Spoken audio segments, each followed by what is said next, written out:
game day in St. Louis. Once again, a picture-perfect late Saturday afternoon at Busch Stadium. Our 2015 National League Division Series coverage on TBS is presented by T-Mobile.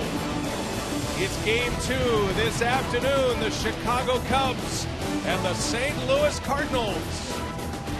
And hi, everybody, we welcome you from Busch Stadium. Great to have you with us here on this late afternoon. I'm Brian Anderson, along with the Hall of Famer Dennis Eckersley and Joe Simpson. Well, the Cardinals won yesterday. It was a 4-0 final. They played a near flawless ball game in yesterday's victory. John Lackey was the headliner, but Joe, the St. Louis Cardinals got some production from some unexpected sources. Yeah, yesterday before the game, BA, we were talking about all the contributions of the Cubs rookies. Well, last night it was the Cardinals rookies who stole the show, and it started early. First inning double from Stephen Piscotty, and he scored the first run of the game. Bottom of the eighth, Tommy Pham, his first at-bat in the postseason in his career. He goes deep, and then it was Piscotty again, two batters later, who goes deep for a two-run homer to give them a much-needed breather there in the bottom of the eighth to make the advantage 4-0. Great starting pitching last night, Eck. That's going to be a tough act to follow tonight. I tell you, tonight you're probably going to see a lot of change-ups, especially with the shadows early on. And for the Cardinals, Jaime Garcia, finally healthy. You talk about a guy with a great swing and miss changeup, great sinker baller, and a lot of experience in the postseason. You see there his seventh start coming up. And over on the other side with the Cubs, a guy with not much experience at all. His first postseason start, he's been hot down the stretch for the Cubs, and they're looking for big things for him. To me, this could be a bullpen game for the Cubs, but this is a major swing game as far as the Cubs win. If they could pull this off, they got Arrieta waiting in the wings. Yep, and that would be Game 3, and that would be at Wrigley Field on Monday. It's a big one. These longtime rivals matching up here for Game 2. We'll check in with Matt Weiner next, and then we'll play ball from St. Louis.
Game 2 of the NLDS between the Cardinals and the Cubs is set to begin here in St. Louis. I'm Matt Weiner. Cardinals starter Jaime Garcia's history of injury has made him a tantalizing yet frustrating player at times here, and he missed nearly the first 2 months of this season after undergoing thoracic outlet surgery, the latest in a series of procedures that dates back to Tommy John surgery in 2008. But his lack of durability may prove to be an advantage here today.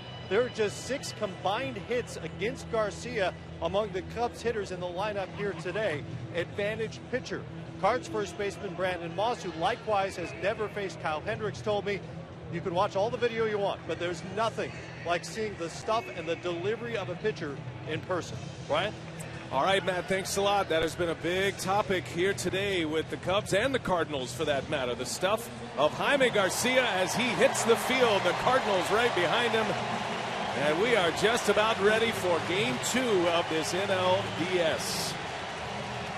And the Mexican-born left-hander ready to match up against this batting order turned in by Joe Madden. It is brought to you by T-Mobile.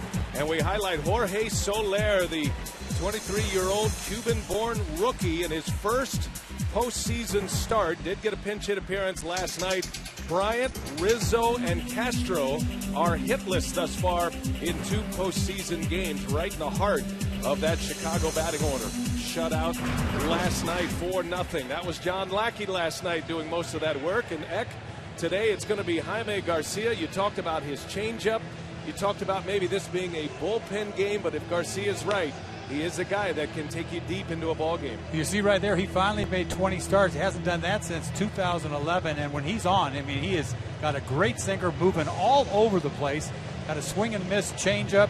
This guy, they've been waiting for him, and he's been clutch for them since the middle of August. So this guy, didn't expect to see him 20 starts this year, but you're going to look for a lot of ground balls from Jaime. Completely rebuilt left arm, his pitching arm, elbow surgery, shoulder surgery. Joe, how about the Cardinals defensively? Any changes here tonight? Well, first of all, Yadier Molina's left bum will be severely tested today with all those sinkers and changeups from Jaime Garcia. There is one notable change, and that's at first base, where Brandon Moss will start this afternoon. We saw him come in defensively last night. That means that Stephen Piscotty is going to move out to right field. No Randall Grichuk tonight in the lineup. Holiday and Hayward in left and center, respectively. Good defense for St. Louis. Well, Piscotty was one of the headliners from last night. Had a couple of hits. He scored the first run after he doubled in the first inning, and then he hit that put-away 2-run home run as the Cardinals put 3 on the board in the 8th inning. Sellout crowd here in St. Louis as usual. And they are ready to roar here as we get Game 2 underway from Busch Stadium. Dexter Fowler, the switch hitter, will lead off against the left-hander Jaime Garcia. And I agree with you, Eck. This is a major swing game. It always is in a best-of-5 series, but especially with Jake Arrieta looming for the Cubs in Game 3 at Wrigley on Monday. And game on from St. Louis. Garcia deals Fowler down the line, foul, trying to jump in quick. Not a lot of history off of Garcia. They haven't faced him in about 3 years, so you look up and down the lineup, not much history, nothing to go on. You got shadows and a nasty sinker all over the place. Now, Dexter Fowler is a guy who has faced Garcia, one of the few. He's 0 for 9, and that's going to make him 0 for 10 career. And the first out of the ball game. That's how the evening begins for Garcia on a 6-3 putout, retiring Fowler. And now we'll get our first look at Jorge Soler in the starting lineup for the Chicago Cubs. I think we're going to see a lot of ground balls tonight, fellas. Both these guys are sinker ballers. They have a high percentage of their outs recorded by ground ball outs, so both infields will be tested. Garcia, 29 years of age, born and raised mostly in Mexico. He did play his high school ball in Texas, and it was part of that great 05 draft. There are MVPs and All-Stars all throughout that 2005 draft. 22nd round of that year, and a looping curveball to Soler misses. You're not going to see too many curveballs here from Garcia, but so clutch for him to have 20 starts this year. It goes without saying, with Wainwright missing at the start of the season, they needed him. and our Chevrolet pitch tracks. Let's look at the stuff of Jaime Garcia. Changeups, the big pitch for him, and you mentioned, Eck, in the open that changeups are going to be on display here in this game because Kyle Hendricks, the Cubs starter, he lives and dies with his changeup. Garcia certainly has one of the great swingin'est changeups in baseball this season. And neither guy overpowering. Both of them top out at about 90 or 91. And the 3-1, Soler takes a called strike. Home plate umpire here tonight is Bill Welke. Joe Cousy was certainly in the headlines a little bit from last night. Everybody kept their cool. There wasn't too many discussions, not much said after the game. And Soler fouls that one back. Count 3 balls and 2 strikes. Perfect example of the way the ball moves. That 3-1 pitch came back over the middle of the plate. I mean, it was hard to even catch that called for a strike. I mean, this guy just tries to throw it down the middle and it goes every which way. Good note there on the changeup percentage. And that's a base hit. Soler down the left field line, and that's going to get to the wall. Soler on his way to second with a double in his first postseason start. And wow, you can hear Cubs fans making a little noise at Busch Stadium today. It looks to me like a 3-2 breaking ball. Look at that thing, a looping breaking ball right down the middle. You don't see much of those. Why he threw it, I'll never know, but double down the left field line. Easy double for Soler. And this is one of the things about Soler's game that's very impressive. Long legs, big strider. He can run, he can throw, he can hit with power. Good-looking player. Now Madden going with the right-handed bat against the lefty. Soler had a pinch hit appearance last night, drew a walk. And now a double in his first at-bat. And that'll set it up for Chris Bryant. I mentioned Bryant, Rizzo, Castro hitless in the postseason in the 2 games thus far. They are 0 for 21 combined with 6 strikeouts. And it has been 8 games going back into the regular season since Chris Bryant had a run batted in. It looked like a sure lock that he'd drive in 100 this year. He's going to be the rookie of the year in the National League. But the Cubs desperately need Bryant and Rizzo to get going at the plate. There's that changeup. I take that breaking ball and throw it in your pocket. Yeah. I would throw that. Perfectly placed, too. It was very loud here at Busch Stadium last night. It's interesting how quiet it is here to start this game. They were loud coming on the air. They were ready and hyped for this game, but a little anxiety here, I think, to get this one started. Maybe it's the slightly early start. Cardinal fans very savvy. They know who's looming next for the Chicago Cubs in Game 3. And so you win this one if you're St. Louis, and you're in a great spot to advance to yet another League Championship Series. As Bryant cuts and misses, now it's 2-2. Well, you see the movement on that fastball? I mean, I think it's just a fastball that happened to cut down and in. That's not a cutter. That's just a fastball with life. And he sometimes doesn't even know what it's going to do when he lets it go.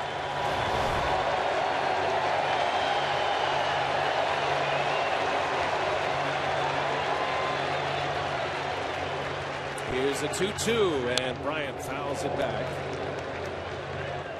Bryant, one of the 3 regular rookies that have contributed this year. Now you add Soler to the mix. Kyle Schwarber is out of the lineup today. Joe Madden said he didn't even consider Schwarber, who's hot, but the lefty-lefty matchup had him thinking Soler was the best option. So still those 3 rookies in the starting lineup with Addison Russell and Soler and Bryant. And a called strike 3. Garcia punches out Bryant for the second out. Well, he did put the curveball in his back pocket. He brought it back out again. Bryant had a pitch to hit the pitch before this and just froze him with a breaking ball pretty much middle. He was thinking hard stuff and just absolutely froze him. And Bryant's postseason struggles continue. Hoping there's time to get him cranked up again. He's a streaky hitter. And so now Garcia will match up against a left-handed hitter. And Anthony Rizzo, one of the two lefties that are in the lineup for the Cubs today. Rizzo actually hits lefties very well.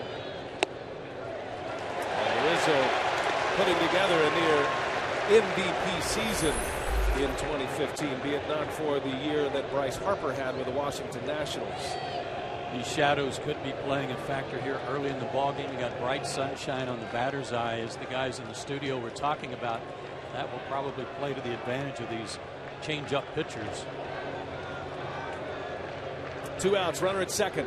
Rizzo takes a ball. 1-1 the count.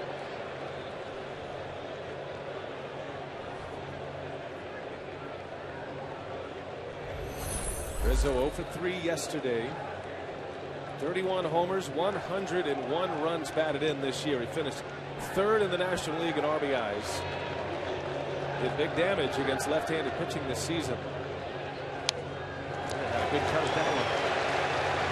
Got away with a hanging breaking ball right there. That was a pitch that Rizzo should have crushed. Bryant had a pitch to hit, and Rizzo just had a pitch to hit. I don't think you could see that one. Yeah, I'm having to think that on Bryant's, he just lost it because it kind of came out of his hand high, and maybe lost it in that batter's eye because he couldn't pull the trigger.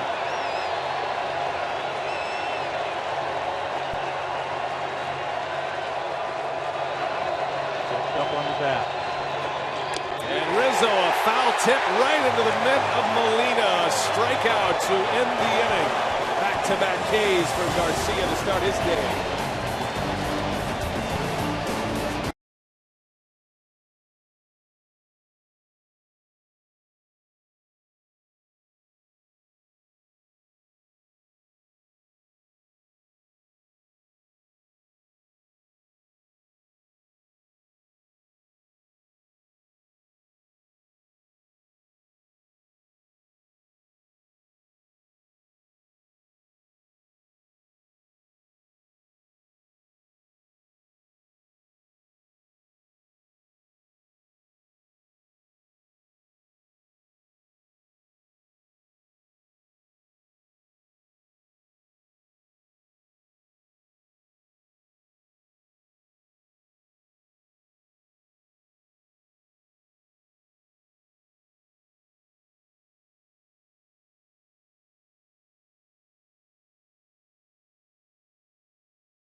We are underway. Game 2 of the NLDS Cubs Cardinals, and now the T-Mobile batting order for Mike Matheny. And the Cardinals will stick with Carpenter at the top, but Stephen Piscotty yesterday, one of 5 Cardinal rookies to homer in his postseason debut, and it was a put-away punch last night. 2-run home run in the 8th inning. Piscotty will be in right field to start this game. All right, Eck, how about 25-year-old Kyle Hendricks in his first postseason game? He's coming off his first full season in the big leagues. We're talking about a guy who doesn't throw all that hard, but great changeup, great command, a lot of ground balls. Smart pitcher, Dartmouth grad. We'll see. Facing Matt Carpenter. Now, a little bit of history against the Cardinals does Hendricks. This will be his 5th career start against St. Louis, 4th of 2015. And a couple of guys have gone deep against him, including Matt Carpenter, who had a home run off of Hendricks in May, and it was a big home run season for Matt Carpenter this year. 28 homers, a career best. When he's on, you just saw the pitch that makes him tough. 79-mile-an-hour changeup dropped off the table.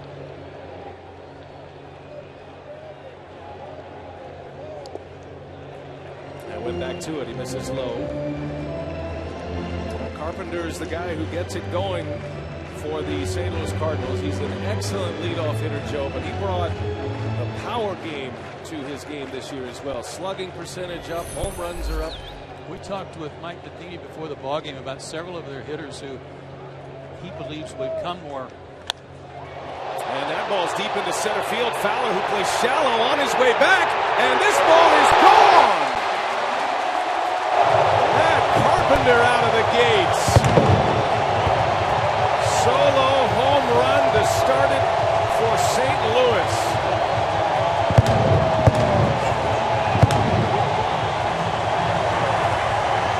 What a statement that is, right from Jump Street. Tries to slip a fastball by him. A mediocre piece of cheese is what this is, huh? Right down Broadway. 87 miles an hour. You see Kyle Hendricks just drop his head. Carpenter crushed this ball. Matt Carpenter said yesterday it was about getting into good pitch counts where he could go for it and expecting pitches in those counts. I'd say he guessed right and got one he could handle. What a start for the Cardinals. Carpenter does that a lot. 22 of his 28 homers this year came out of that leadoff spot. And he gives the Cardinals a huge lift early. And now St. Louis already with 3 home runs in this series. 2 in the 8th inning last night. And now a leadoff home run for Matt Carpenter here in the first inning today. As Piscotty, a wave and a miss, down he goes on strikes. Good comeback for Hendricks. But back to what Matheny was saying today was about their hitters, that as they are progressing through their minor leagues, they start teaching them, once they figure out how to make consistent contact, about working counts and getting counts in their favor where they can then go for it and try to hit the ball out of the ballpark. And he mentioned Piscotty as one of those guys. Carpenter certainly picked that up from last year to this. Only 8 homers for Carpenter last year. And now Carpenter is 7 for 11 in his career against Hendricks as Matt Holliday takes a strike. So I didn't think it would come up this early, but you guys like to frequent the pubs, right? So McNally's is a bar on the south side of Chicago. So they're giving away free beer for every St. Louis home run. Well, they're oiling right now. Right? Obviously they're against the Cubs, and they never imagined they'd be giving up on 3 occasions. As Holliday sends that one high in the air to left field. And that's going to stay in as Jackson has room to make the play. Holliday just missed that one. 2 outs in the inning. Talking to Matt before the game, too, talking about this pitcher, Hendricks, saying he's got to keep the ball on the ground. You start seeing fly balls. That is trouble.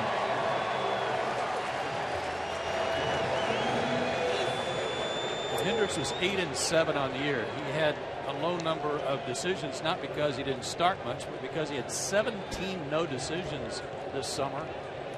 And those were Cub records. Here's Jason Hayward. Hayward back in that cleanup spot for St. Louis. He's starting this game because he was hot in the last couple of starts. I think that had a lot to do with it. Yeah, 2 straight starts of 6 innings and shutout ball in each.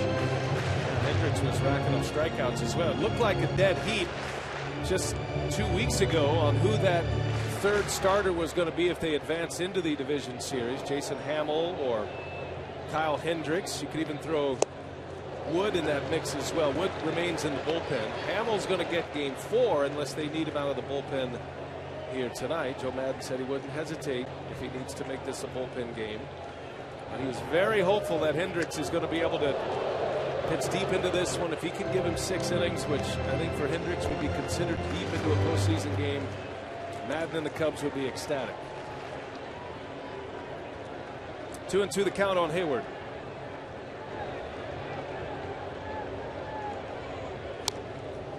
The count remains at 2-2.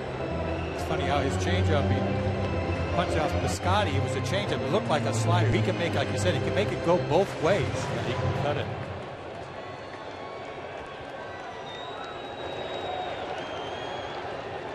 Looked like Montero asked for the timeout. The Cub catcher. And the 2-2 pitch. And that one is inside to Hayward. Full count to Jason Hayward, who will be a free agent at season's end and a very sought after free agent. Traded from the Braves to the Cardinals this offseason. And Hayward, a shot off the knee of Rizzo to Castro. Hendricks is there for him. And that will end the inning. It goes 3-4-1. And it is the #1 hitter in the Cardinal lineup that starts it with a bang. Home run, Matt Carpenter.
A Matt Carpenter home run has the Cardinals up 1-0 as we head to the second inning. And let's take a look at tonight's forecaster presented by FanDuel.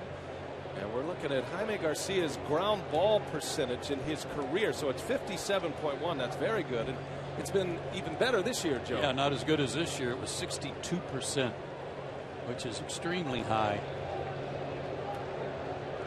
Garcia will face Starlin Castro to start the inning. And strike one to Castro.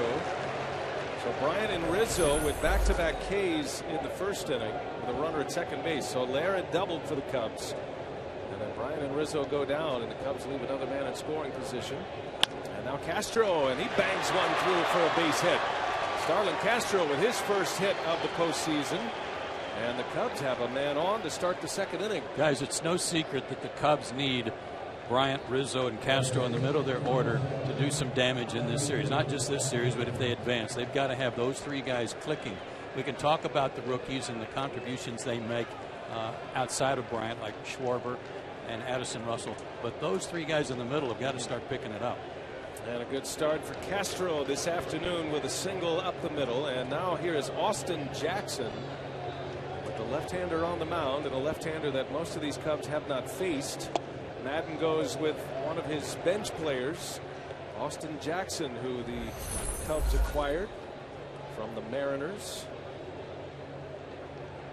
He was a Yankee, and then he was a Detroit Tiger. That big trade that involved Curtis Granderson, and has made his way to the north side of Chicago. Went to Seattle late last year. They added him. They almost won it last year, Seattle. Saw what happened to Seattle this year. Everybody picked him. They went nowhere. A lot of experience in the postseason for Jackson, too. You saw 36 games. Jackson is swinging a foul. This is the 4th postseason for Jackson. Those various clubs. He made 12 starts for the Cubs after coming to them beginning of September. It was a late August deal. Got to be on a major league roster by September 1st to be eligible for the postseason, and the Cubs were able to get that done with the Mariners. There's a ground ball in the hole. Peralta, backhand stop, and a throw that's wide and into the dugout. So Wong lost the handle, and Jackson will be awarded second base. Very strange looking pivot. I don't know if he lost the grip on the baseball or what happened there, Brian, but one of the guys that's really beating himself up here is Yadi Molina, who was a spectator. That's not like him, and he was hitting his chest protector like that's my fault for that ball getting by and into the camera well. That just came out of his hand. I thought they were going to have a hard time turning that double play. You see Castro on Wong right there, but he had a chance to throw that ball. He wasn't taken out. No. So the first blemish for the St. Louis Cardinals, it's an error by Wong, who's a dynamic second baseman, can make highlight reel plays. Does have some errors this year. That puts a runner at second base with one away for Montero, and a little half swing. He goes, and it's 0-1 on the Cubs catcher. 17 errors in the regular season for Wong. He is just the opposite of Johnny Peralta. Peralta, very little range, but steady, makes all the routine plays. Wong has great range, can really go get him, but can be accident prone at times. That was basically just a misfire, right? I thought when I first looked at it, like the runner, he hit the runner because it was like a changeup coming off of his hand. Just came out sideways. Second consecutive inning, the Cubs have a runner at second, and Montero pitch in the dirt. Good block back there by Molina. Yadier Molina is not 100% by any stretch. The Cardinals absolutely will not put a percentage on it, but you can just look with your own eyes and tell he's not the same kind of player. He is still a major presence, but he's dealing with a thumb injury, ligament damage in the left thumb, the catching thumb.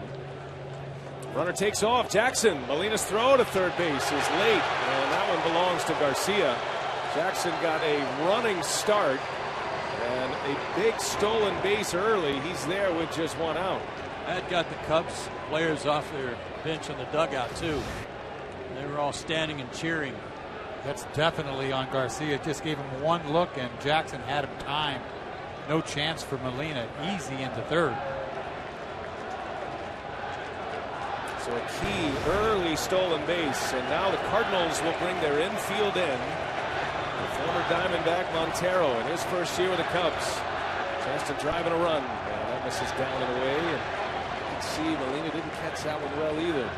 Brian, this is a situation that really haunted the Cubs all year long, and that's getting that runner in from third with less than 2 outs. They were last in the major leagues in this situation, getting that guy in at only 40% of the time.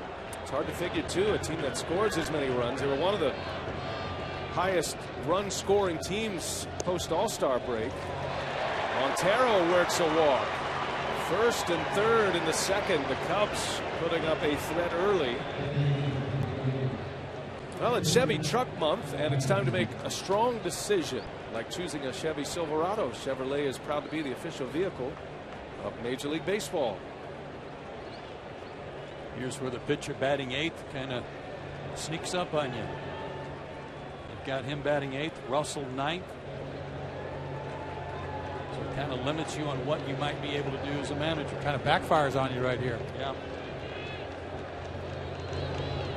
Well, Kyle Hendricks there to bunt.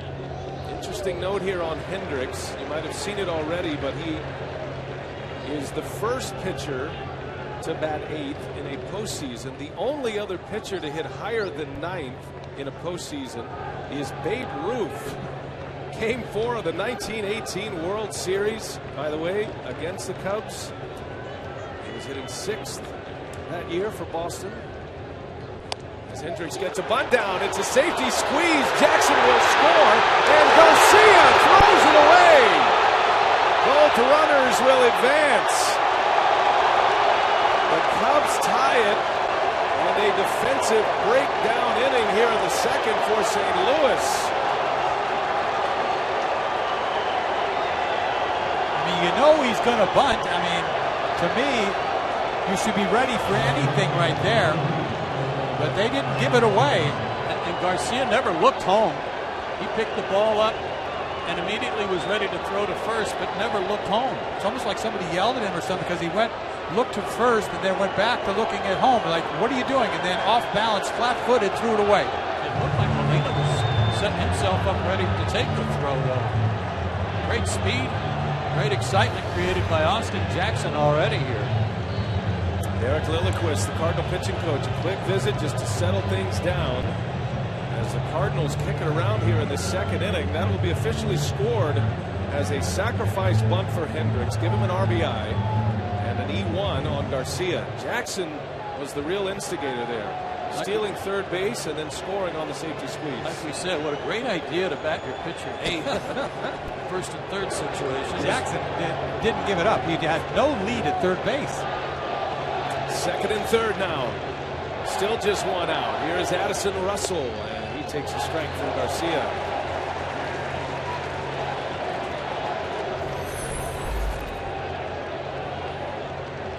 It's one of Joe Madden's favorite plays. He's been using it a long, long time. First and third, one out, that bunt. Worst case scenario, if you get it down, it advances. He does it again. Russell, and this is going to bring another run in and out at first. It's a good play by Garcia. He was the only one that had a shot, but a bunt that scores a run on another safety squeeze. And Joe Madden, desperate for runs on the board, plays a little small ball here at Busch Stadium. You know what I love about it is the fact that he did it with the catcher at third base, a guy who doesn't run well in Montero. But it was a safety squeeze, like you said about Jackson. Heck, he wasn't running until he saw the ball down. Where do you ever see back-to-back safety squeezes? You talk in Montero, and you see Garcia. It's just a matter of, looked like he was going to throw that one away too. It's like he's shocked out there that they're bunting. It is the second out. Now a runner at third for the top of the order, and Dexter Fowler. Boy, what an inning for the Cubs, and what a defensive breakdown inning for St. Louis. All started with that pivot at second base by Wong. Fowler takes one inside. Dexter almost had a game-changing moment yesterday. He hit a long fly ball out to right that would have given the Cubs a 2-1 lead had it been hit maybe another half an inch onto the barrel of the bat. It ended up about a foot short. Chopper, tough play. Peralta coming in. Bare hand, no play. Another run is in. And the ball has not left the infield in the second inning, and 3 runs have scored. The Cubs lead by 2 now. I'm with you, Brian. That stolen base at third by Jackson kind of set the tone for this whole inning. Needless to say, the errors have played a huge part, but the Cubs have basically sent a message with that stolen base saying, we're not just going to sit back and wait for a home run. Do or die play there. He never would have got Fowler anyway, but he gets a ground ball and a ball about chest-high fastball to begin with. That was like incredible that he hit a ground ball to begin with. But like you said, Brian, nothing hit hard this inning. Inning started with a Castro single to center field, but all these run-producing hits and bunts, 3 of them, all in the confines of the infield. It's Soler who doubled his last time up. Oh, this is a great bounce back for Chicago after Matt Carpenter homered in the bottom of the first inning to lead off. The Cubs answer quickly. He's a little out of sorts there, Garcia. Ball up. I would be too with all that just took place. Soler looks very cool and calm. That first hit can do that to you sometimes. He's had 2 plate appearances in the postseason and a walk and a double. Soler missed a lot of time this year, about 2 months altogether. Had a bad ankle injury that knocked him out for about a month, and then he had an oblique injury after he came back, and that shut him down for about a month as well. And the Cubs were very concerned that he was not going to have enough at-bats and enough playing time to make the postseason roster, but he did make it, and they're glad they put him on that roster now. I know this. You got to think twice before throwing Soler that curveball again. The one he raked into the left field corner his first time up. Everything's up. All this stuff, everything, all the fastballs are up. This at bat. Fastball to Fowler was up.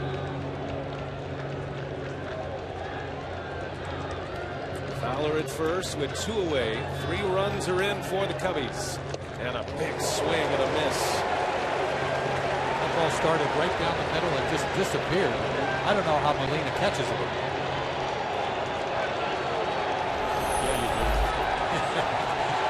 But you see how Molina, he'll set up real late. He won't give him a target. He waits till the last second to stick his glove up. See what he has in mind for him. Yep, and he steps off. It's like he's just trying to stab it. You see where his glove is? He doesn't give you a target. Gonna check on Fowler at first. Fowler's a base stealer, but against Molina, he's like the shutdown cornerback in the NFL. You don't run much on him, but he's not the same Molina right now. It'll be interesting to see if the Cubs, if they get a lead like they have now, if they'll try to push it a little bit. And there he goes. And a swing and a bouncer foul from Soler. Molina reminds me of a guy catching a knuckleball. Right, I told you, it's late. Yeah, he's just waiting to see where the pitch is going and then stab it. Tries to put his glove in front of it. Mike Matheny talked to us about the damage that Garcia can do to a catcher. That little bit of run he has that moves into a right-handed batter. That is tough on a catcher's thumb, and that's the injured thumb for Molina. High fly ball into center field. Hayward, long way to go, and Hayward's looking up, and that one is gone! A home run! Jorge Soler!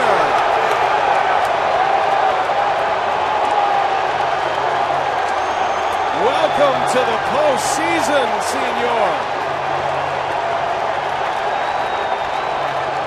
5-1 Chicago. Joe, he threw that breaking ball again. Left it up now over the plate. Doubled the first time up. This is damage right here. Ball carrying today. I don't know if that ball goes out at night, although I think he crushed it. Just look at that hanging breaking ball. Yeah.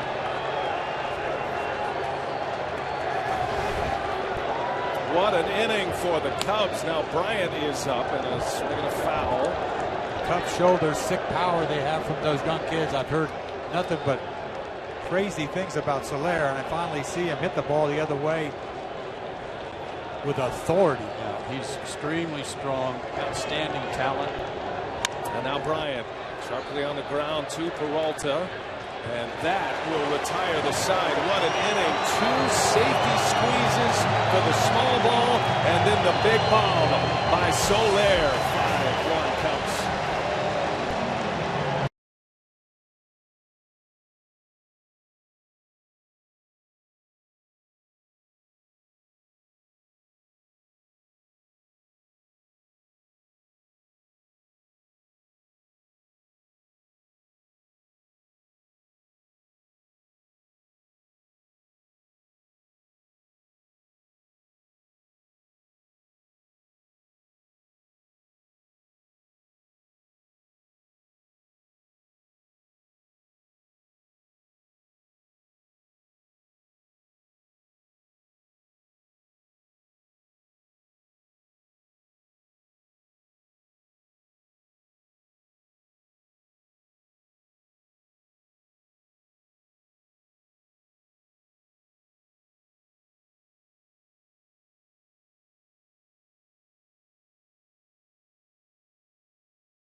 Coverage today provided by Goodyear.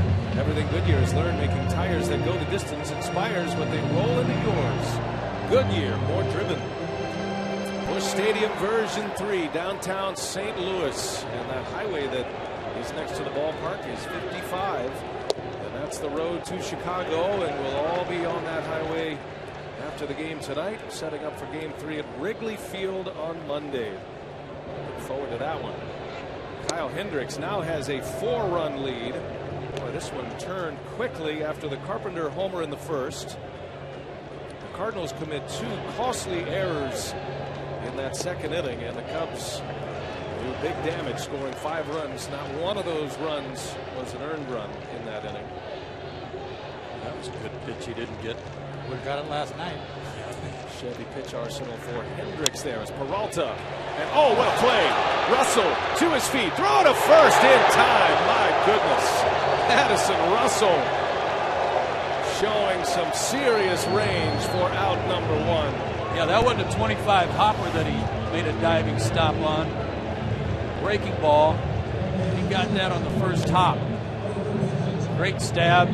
Got a little help on the other end from Rizzo, who pick it over there at first base. Outstanding play. Doesn't get any better than that. That is a big league play. Both ends. Now Hendricks fired up, knowing that is a big time play early in this one. Here's Moss now. This is the one change Joe talked about in the lineup. Brandon Moss gets to start today. Yesterday Matheny had Piscotty playing first base. And today it is Moss with Piscotty out in right field. So no Grichuk today.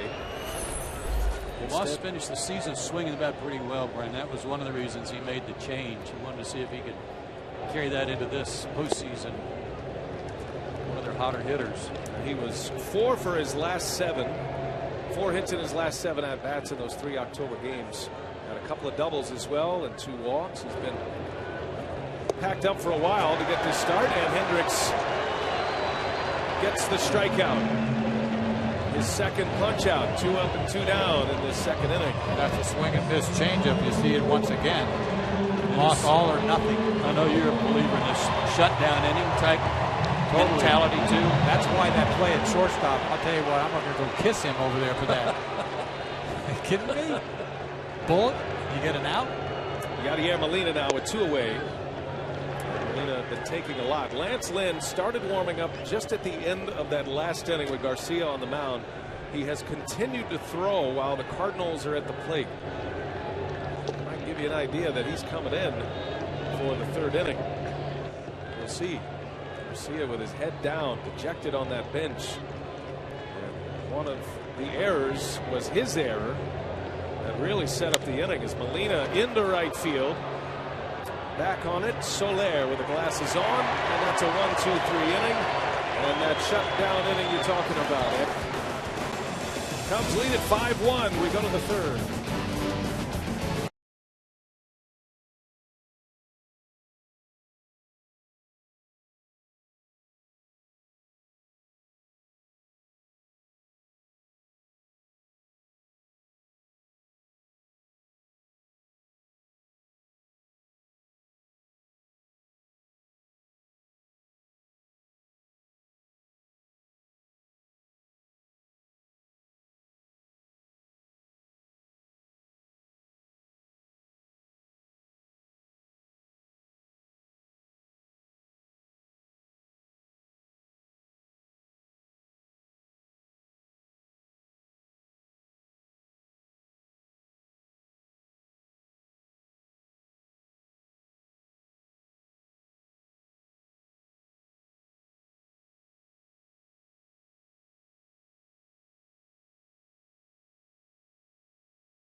5-run second inning for the Cubs. Started really on this botched double play throw by Colton Wong. That put Austin Jackson at second base. He promptly stole third, and then the first of 2 squeezes. Now watch this.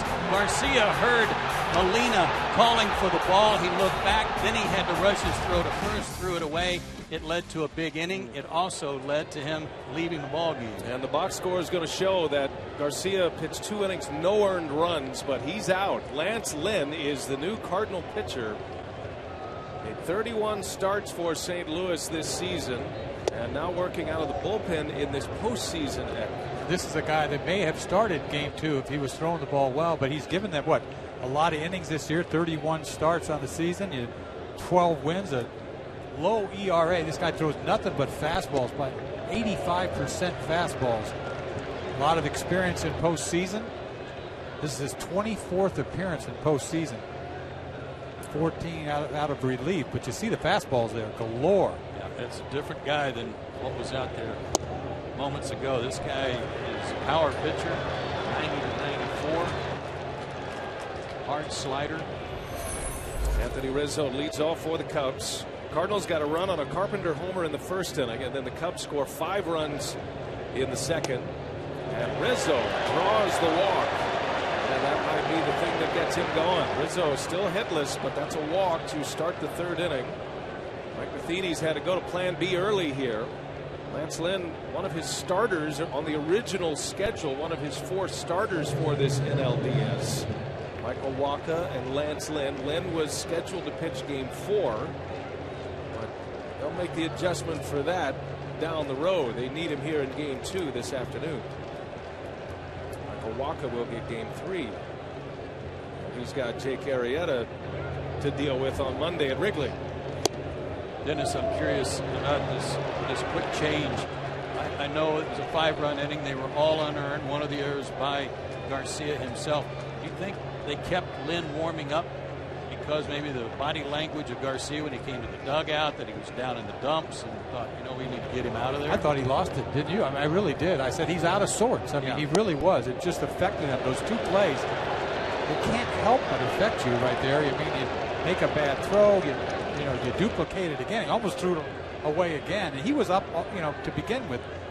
From the first inning on, he wasn't really down in the strike zone. And those 2 hanging breaking balls to Soler to tip off 2. Then has come in, and he has thrown 6 consecutive balls here. Starlin Castro got it all started last inning, had a single back up the middle. Not an easy thing to do, all of a sudden coming to the bullpen after starting all year long. I don't care if you have history, haven't done it before. You've been starting all year. He's been starting for a while as well. There's the first strike after the visit from Molina. Cardinals have Lynn in the game, but they still have activity in their bullpen right now. So, Eck, you said when we hit the air, this feels like a bullpen game. I thought maybe that was skewed toward the Cubs with Kyle Hendricks making his first career start. Castro with a hit and run on. That's a base hit to right. And Rizzo never slowing down on his way to third. The Cubs execute the hit and run to perfection. First and third with nobody out in the 3rd inning. You know you're going to get a fastball. It's the perfect time to do it. He can't throw strikes. He's trying to throw right down the middle. Yeah. Just trying to throw a strike. And he did get a perfect one to go to right field on. That's classic. A guy, Rizzo, doesn't run all that well, but he could have walked into third. Castro doing a nice bit of hitting right there, hitting the ball the other way. Castro has been a great hitter in this game at times. Matter of fact, he led the National League in hits as a 21-year-old. He's in the dirt. Molina keeps it in front. Close enough. Everybody holds their ground. Well, since he came into the league, BA, the only guy that has more hits than him is Andrew McCutchen. Starlin Castro with 991 hits since he debuted in May of 2010. Cubs were a little concerned. Maybe they lost him a little bit. Addison Russell took his job at shortstop. Castro's been swinging the bat well since early August, and he's given him 2 big hits in this one. And finally, the Cubs getting production from the middle of their order. Jackson shows bunt. Why not? It's worked twice already. The Cubs are going to safety squeeze the Cardinals to death here in this game. They had bunters camp, didn't they, there for a while? But yeah. we talked about that the other night. Everybody knows how to bunt in this lineup. No shame in bunting, especially when it works.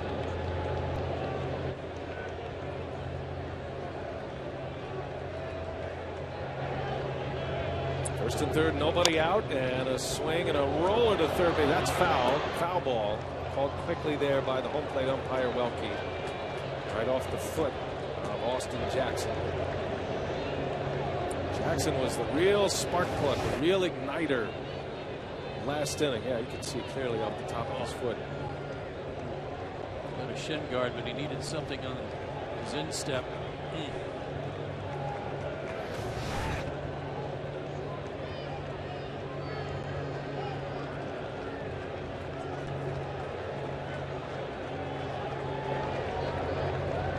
One ball, two strikes. Cubs have him at the corners.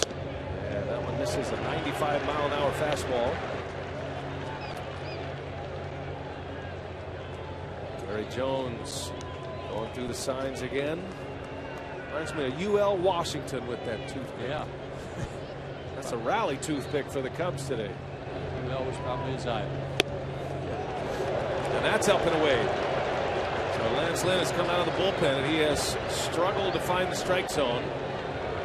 Cardinals have another reliever loosening and ready to come in. Carlos Villanueva is in the St. Louis bullpen. Full count to Jackson, and a swing and a miss. Down he goes on strikes. Lance Lynn needing that one big time. First out of the inning is a strikeout.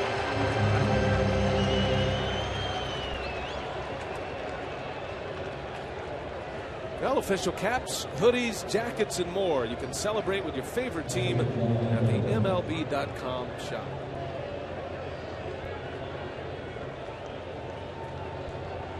A lot more Cubs fans, at least a lot more Cubs fans in their Cubs gear today than last night. The series will take a day off tomorrow and then pick back up at Wrigley Field on Monday. That is going to be a great atmosphere there at Wrigleyville as Montero with a big swing and fouls it back. Well, I'll tell you, looking for a ground ball right here, double play would be huge. This game's getting out of hand. You don't want to score anymore. It would be a little momentum boost if they can get out of this inning. Montero looks like he's trying to go deep. And he certainly has the pop to do it. 15 home runs this year. Cubs got him from the Diamondbacks. He brings a lot to the table. He is their everyday catcher. Yesterday, David Ross started. David Ross catches John Lester. That's why he got the game one call. But it's typically Montero behind the plate.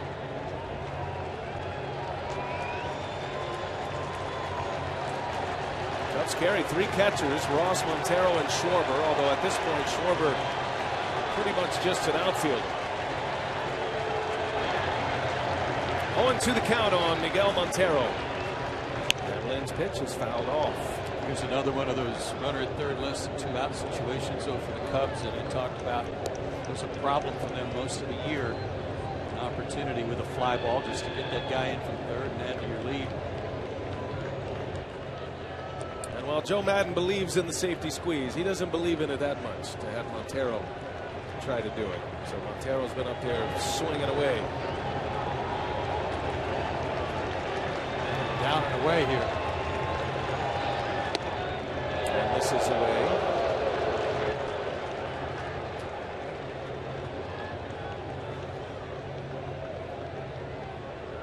Cubs grounded into the second fewest double plays in the major leagues this year. Only the Rangers grounded into fewer double plays.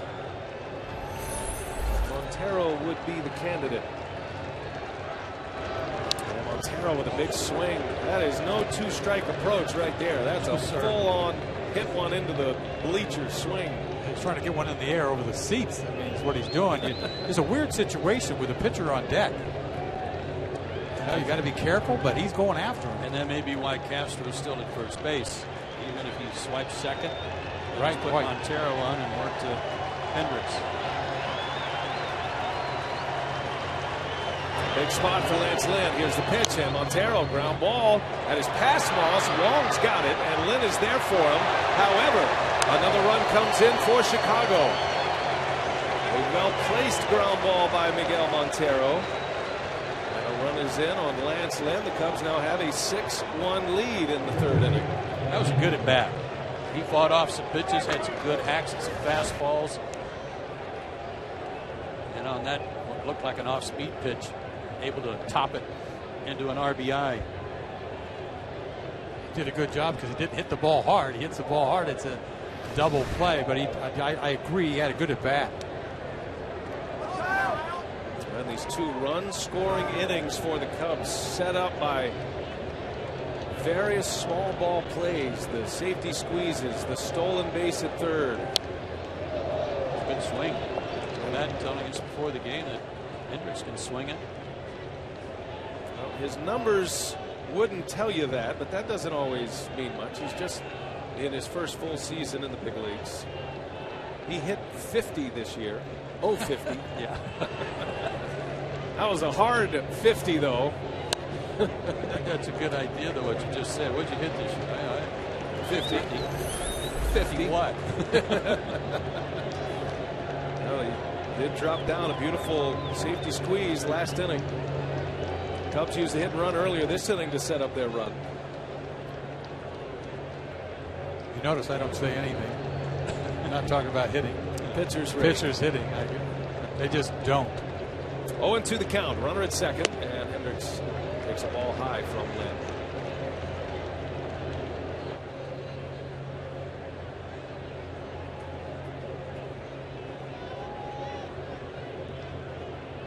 Well, the Cardinals, as I mentioned when we began our broadcast, played a near flawless game yesterday. That has not been the case today. Lance Lynn coming out of the bullpen does surrender a run, a walk and a hit. Cubs now lead 6-1.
One Cubs have the lead, in our coverage of the 2015 NLDS on TBS is presented by T-Mobile. And between innings, Matt Weiner had a chance to visit with Joe Madden.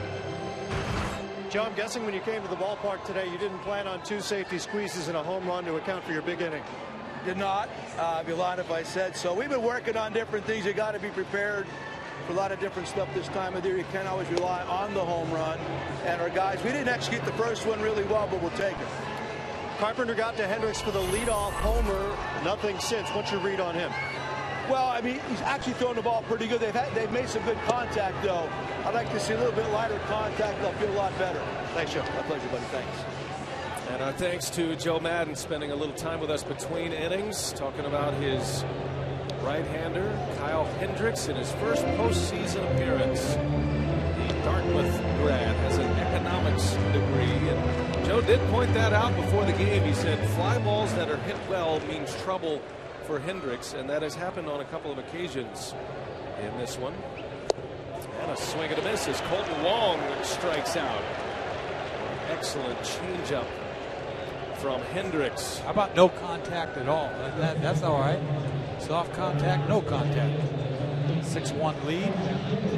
That's his 3rd strikeout. John Jay's going to pinch hit here. So Lance Lynn out there for just 1 inning. Still keeps him in a position to start game 4. You could also have Garcia do that. That'll give Matheny some options. So Lynn goes just 1 inning, gives up a run, and now John Jay off the bench. And a strike from Hendricks. Jay was another guy that was questionable to make the postseason roster. And because of the injuries to the outfield for the Cardinals, specifically Matt Holliday and Randall Grichuk, Matheny felt like he needed to add to his outfield depth. So Jay makes it, and Hendricks, wow, quickly dispatches John Jay on 3 pitches. That was a beautiful setup there. Not a beautiful thing, that little fastball coming back on the inside corner. Now Matt Carpenter gets a big hand. Take a look at StatCast, powered by Amazon Web Services. This was the first batter that Hendricks faced in his postseason life, and a 412-foot home run by Matt Carpenter, and had this place jumping quickly. That would rattle a lot of people. He has settled in nicely, especially after that 5-run 2nd inning. And Carpenter loses the bat. Look out in the seats. Oh man, that bat helicoptered into the stands and hit a fan.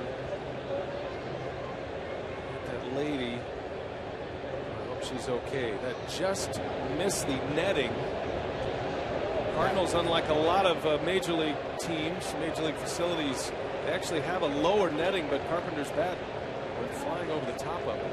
How do you get your bat back? I mean, that never happens, huh? Cardinal fan. Cardinal fan.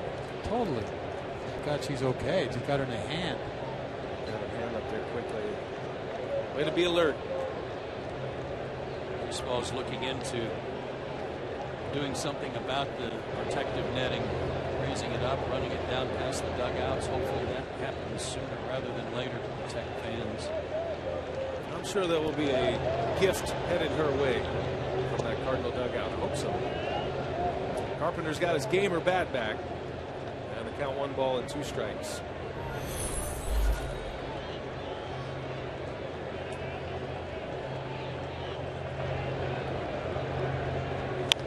Carpenter, little jam shot, pop up, long run for Russell, and he'll run it down for the out.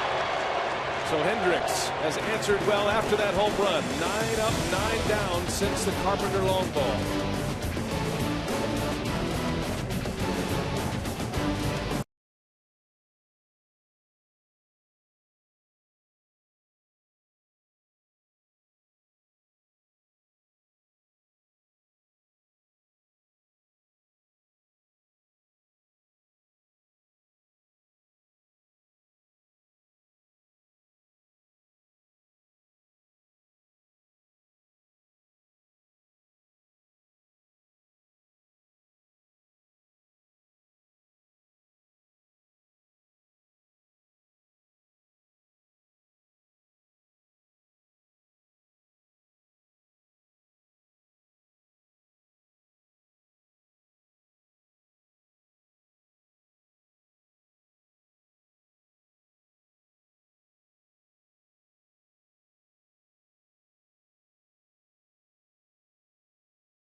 airs November 8th and 9th on TNT.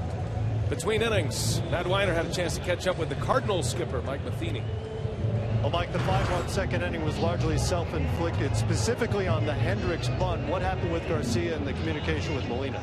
Yeah, I think he just came up first looking the wrong base. And, you know, we can't give a team like this in these kind of situations the extra outs, the extra bases, also with the ball not turned to second base. You know, those are plays these guys make. Today he got away, and it cost us 2 runs. Was the plan for Lynn to just go 1 all along? Just kind of watch, see how it looked, but this was his day for a side anyhow, so we could get him in, get him out. Maybe get an opportunity to put another bat in there to get us going. Thanks, Mike. All right. And our thanks to Mike Matheny. Addison Russell for out number 1. So the Cardinals have made a pitching change. That's why Matt referenced the 1 inning for Lynn. We saw the pinch hitter John Jay. And the new pitcher, Eck, is Carlos Villanueva, a former Cub. And he is in there for the Cardinals in his first postseason since 2008.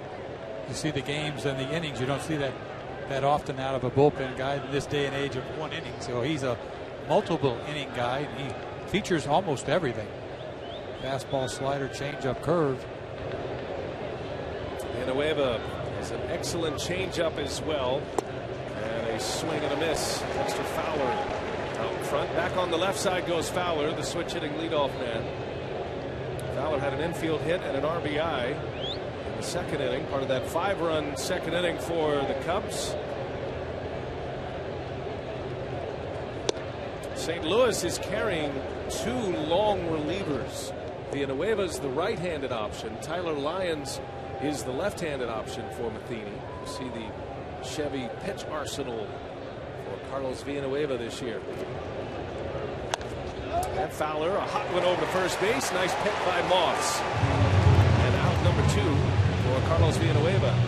And Villanueva's not a burner either. He's high 80s, low 90s, relies on sinking action and that slider to get some ground balls, and he's already gotten 2 here this inning. Although hard hit. Looks like an easy play in slow motion, doesn't it? That ball was some hair on it. Oh, here is Jorge Soler now.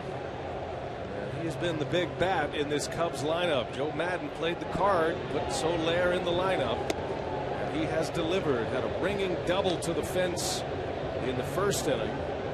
And then he hit a bomb in the second inning to cap off a 5-run frame for the Cubs.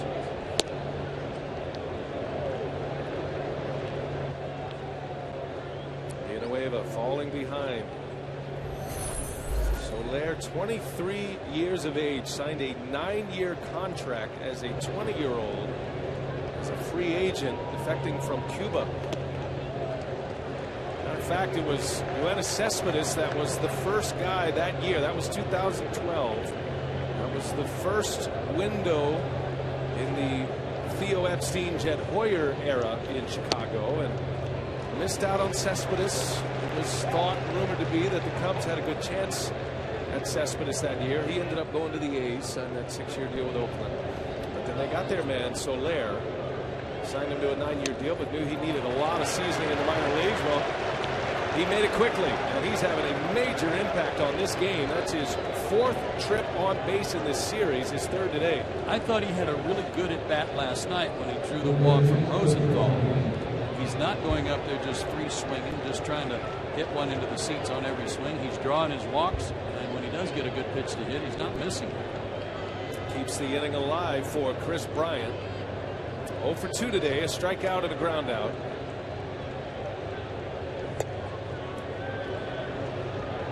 Talk about needing some tutelage in the clubhouse earlier. I saw Manny Ramirez over there. I forgot completely about him having been coach for them, hitting coach. He was in the minor leagues with a lot of these young players coming up. Manny Ramirez, great influence. What a postseason hitter he is. There's another ground ball to short, and Peralta will go the easy way to win the inning. So Villanueva comes in for the Cardinals, settles it down a little bit. Cubs have a 6-1 lead in Game 2.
The upcoming schedule is brought to you by DirecTV. Call 1-800-DirecTV. Mets-Dodgers coming your way next from Dodger Stadium. The Mets won last night. Jacob deGrom was outstanding last night. Beat Kershaw and the Dodgers. And then tomorrow back in the American League. And the Texas Rangers have a chance to be the first to advance. It has been interesting in this postseason thus far that the road teams have done the damage. 6 wins, 2 losses for the road teams in the postseason so far. Stephen Piscotty leads off for the Cardinals. By the way, in that Mets-Dodgers game, that is Zach Greinke, the ERA champ in the National League, against Noah Syndergaard. 4 for the Mets. Tough year to try to win the Cy Young, huh? I mean, really. A lot of candidates, a lot of guys that certainly are deserving. He's one of them. And we're going to see the other one on Monday. There's Piscotty. He's hit. Stephen Piscotty just keeps on hitting. 2 last night, including a 2-run homer and a leadoff single for the Cardinals here in the 4th inning. Interesting note on Piscotty that when the Cardinals were not able to re-sign Albert Pujols and he signed with the Angels, the Cardinals got a compensatory pick, and it turned out to be Stephen Piscotty with the 36th pick overall in the 2012 draft. Kid hits the ball all over the field. Here's Matt Holliday now. And Holliday jumping on the first pitch. A high pop up. Back is Russell in the grass, and he'll call it. Now Jackson wants it. And Jackson makes the play for out number 1. One of the nice things about Jackson being in there today, that gives them 2 center fielders, theoretically. Austin Jackson, a very good center fielder in his own right. Dexter Fowler's been the center fielder all year long for the Cubs. Both guys with great range. Big outfield to cover here at Busch Stadium. Ball is definitely traveling better than it did last night. It was about 15 degrees cooler last night, and the wind was blowing in. Today, it's just perfect. Temperature's going to move into the 70s, and very little breeze to speak of. We've seen some long balls already. Here's Jason Hayward.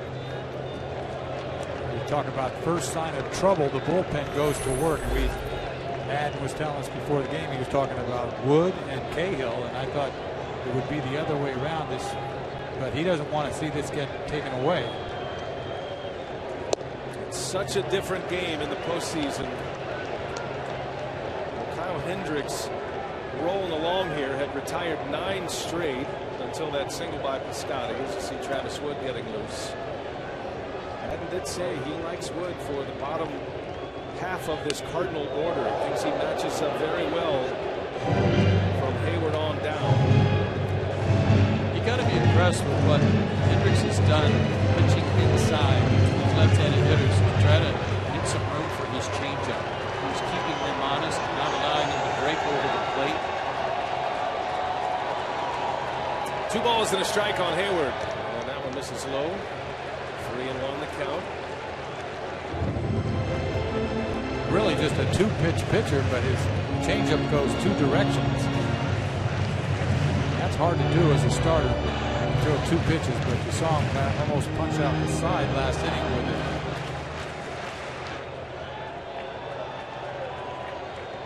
Now Hayward in a hitter's count. He's the cleanup man once again today. Hendricks checks on Piscotty. Hendricks came to the Cubs organization as an A-ball pitcher in the Ryan Dempster deal. That was also in the first year of the Theo Epstein, Jed Hoyer era.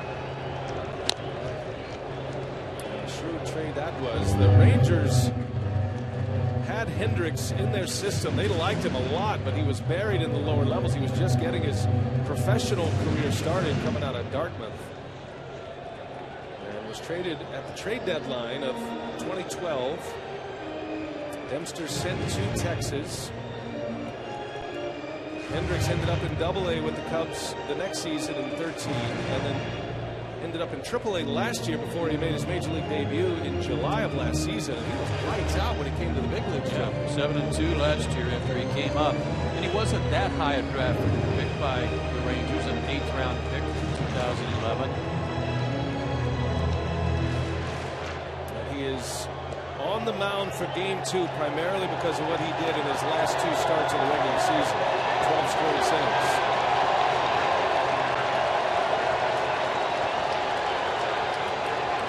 Scotty at first, and another check on him.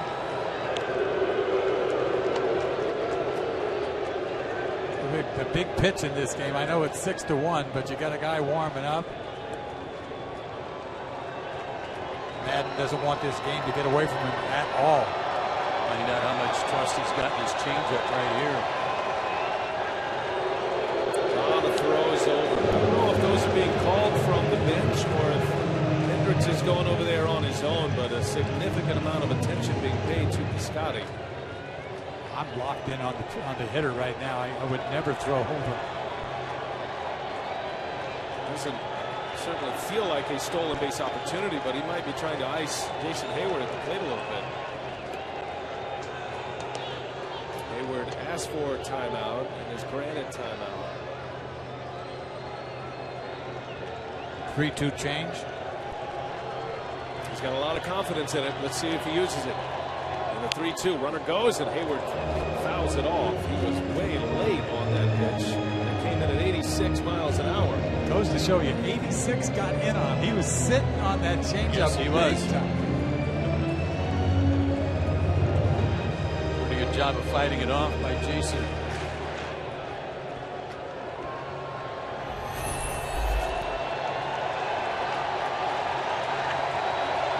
Runner goes again.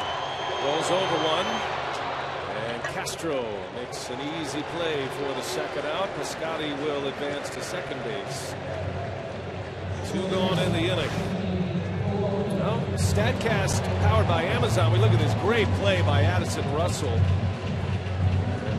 The arm strength from that position is impressive. Yeah, it was. That was amazing. 77 miles an hour from that angle after the diving stop. I like the step and the dive more than the arm. Looked like a bit of a tricky hop as well. That robbed Peralta of a base hit.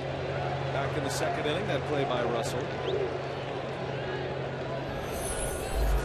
First runner in scoring position for the Cardinals. 2 for 7 in that spot last night. Now, this has been an area of concern for Hendricks as well this year.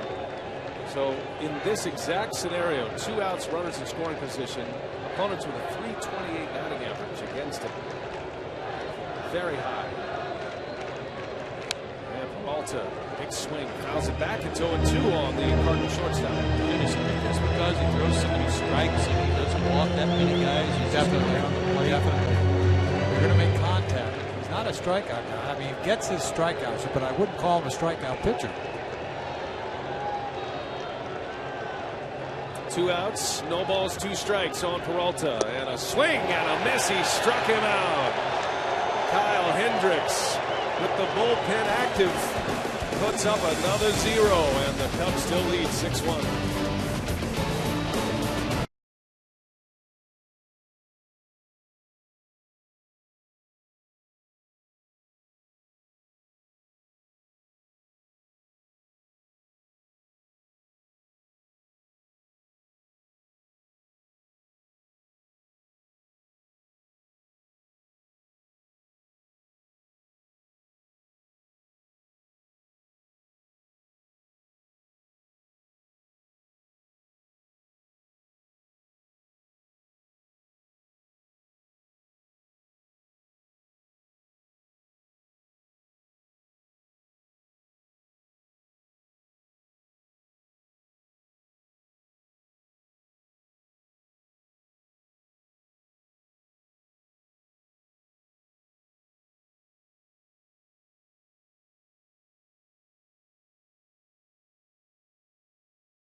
Back at Busch Stadium, Game 2 of the National League Division Series. These longtime rivals, Cubs, Cardinals. First time ever they've matched up in a postseason. Carlos Villanueva, the third St. Louis pitcher. He's back out for his second inning. Rizzo leads off for Chicago. Villanueva with a scoreless fourth. Gave up a leadoff single and then retired the next 3 and had a strikeout. Walk, I beg your pardon, to Soler. And Rizzo with a swing and a miss. Not going to give him the fastball. I'll tell you what, I've seen more changeups in this game than you'll see in a half a dozen.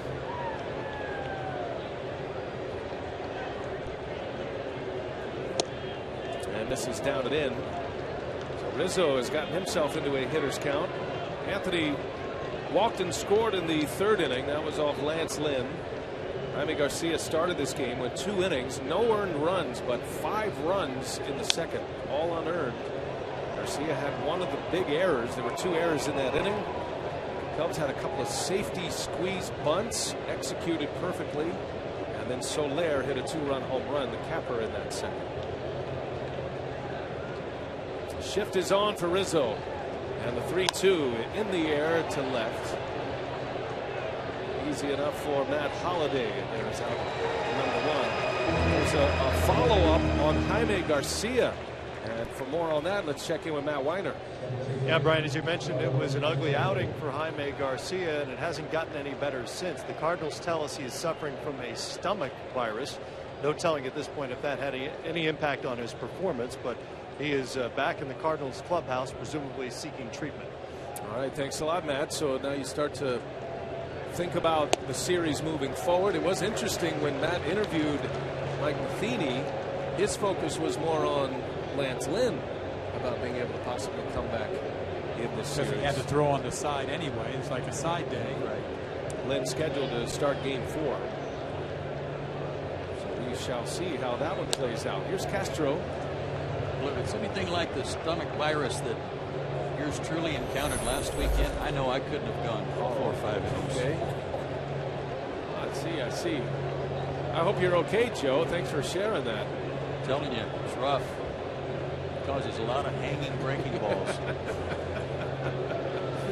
0-2 to Castro, and that's beat into the ground. Johnny Peralta takes care of Castro for the 2nd. 2 up and 2 down for Villanueva. Say you can follow every pitch of the postseason with MLB.com @bat, the #1 app for live baseball. Stay connected with highlights, replay reviews, scores, pitch tracking, live radio broadcast, and more. Download the @bat app today. And here is Austin Jackson with 2 away, nobody on.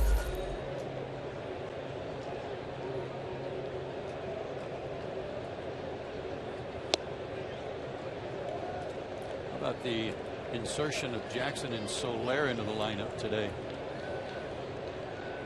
Well pushed buttons by Joe Madden.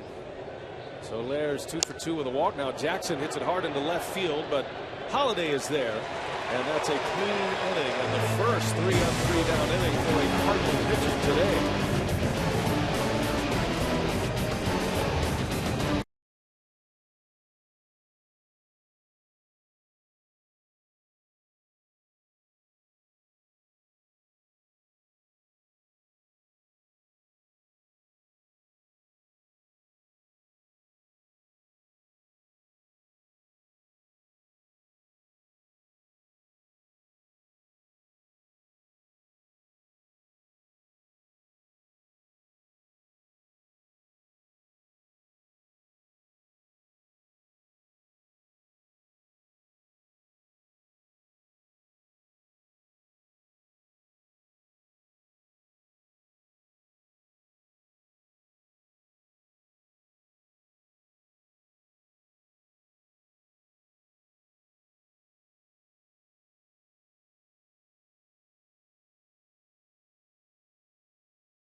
Cardinals are coming up. Cubs have a 6-1 lead. We have a microphone on Cardinal first base coach Chris Maloney. Take a listen. That's a knock. Here we go. Stay on that rock, baby. Atta ball, Stevie. Back on the line, busted up. And the first man on, Brandon Moss. That is a foul ball. Chris Maloney on the microphone today. He did decipher a little bit. Back on the line, busted up is what he said. Line drive, get back to the bag, right, Joe? And busted up means double play. Yeah, break up the double play. Busted up.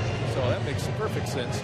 Chris Maloney's actually the symbol of what the Cardinals player development and their consistency is. He's been in the Cardinal organization for a long, long time. He's a minor league manager in the St. Louis system. His father, Con Maloney, a great owner, minor league baseball owner, Cowboy Con Maloney, his dad in Jackson, Mississippi. And Chris has been here a long, long time. And that's really the difference in the Cardinals system. Everybody wonders, how do they keep producing this talent year after year? They make shrewd trades, they go out and get free agents, but their player development system is second to none. You're talking about rewarding their coaches, and you stay in the system long enough, next thing you know, you're in the big leagues. And Moss with a swing and a miss. Kyle Hendricks goes back to the changeup. And he carries on here in the 5th inning. That's his 6th strikeout. This has been impressive. It really has. A lot of swings and misses with that changeup that goes both ways. This one goes away from a left-handed hitter. He's thrown some that went like sliders to right-handed hitters. 2-pitch pitcher, but this has been awesome what he's done so far. Yadier Molina now takes strike 1 from Hendricks. Did this last year. He averaged 5.3 strikeouts per 9 innings. This year, 8.4. And it's not because his velocity went up. And look, you see right there, it looks like a slider. That's a changeup. So the bullpen busy. He's got some backup working too. Trevor Cahill, Travis Wood getting loose. There's another changeup that Molina fouls off. I'll tell you what, you've got to be smart when you throw 87 and get guys out. Huh? I mean, seriously. It's interesting to hear Hendricks talk about his arrival to the big leagues. Now, they don't have near the scouting reports and the video in the minor leagues that you have in the major leagues. There's some, but not to the extent that you have in the major leagues. And here's a guy who is a great thinker, and a breaking ball. Down goes Molina, and back-to-back strikeouts for Hendricks. 7 punch-outs and 3 in a row. Once again, going both directions. Is that a slider or a changeup? You got me. 80 mile an hour. That's a changeup, right? I mean, he's got all those fingers on it, and it goes the opposite direction. This is a clinic of changeups. I've never seen anything like it. Cut change. Cutter change up. The sinking change, and Long sends one way back, and that one is way out of here. Colton Long, on his 25th birthday, has a postseason home run. And a quick strike for the Cardinals. 6-2 Chicago. A lot of jinx right there. We're talking so highly about this performance. He's got room to give up this bomb. That's a changeup that he left right down the middle. I think he's sitting on it. You know what? But it's a solo shot. Nobody on base in front of it. He's got a lead. He's trying to throw strikes. Got tagged. Long's been a terrific postseason performer. His brief career as a member of the Cardinals. A birthday today, and they'll have a memory. Brings the Cardinals within 4. Got a pinch hitter now. So Villanueva does a good job for St. Louis with 2 scoreless innings, and now he'll be hit for. Randall Grichuk will pinch hit for the Redbirds.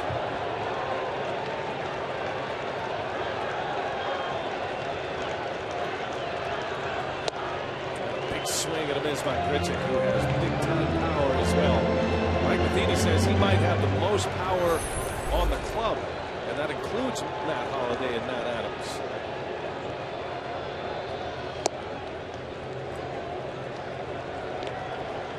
There's still a long way to go in this ball game, and for the Cardinals, trying to just peck away at that deficit. A quick strike certainly helps. And a high fly ball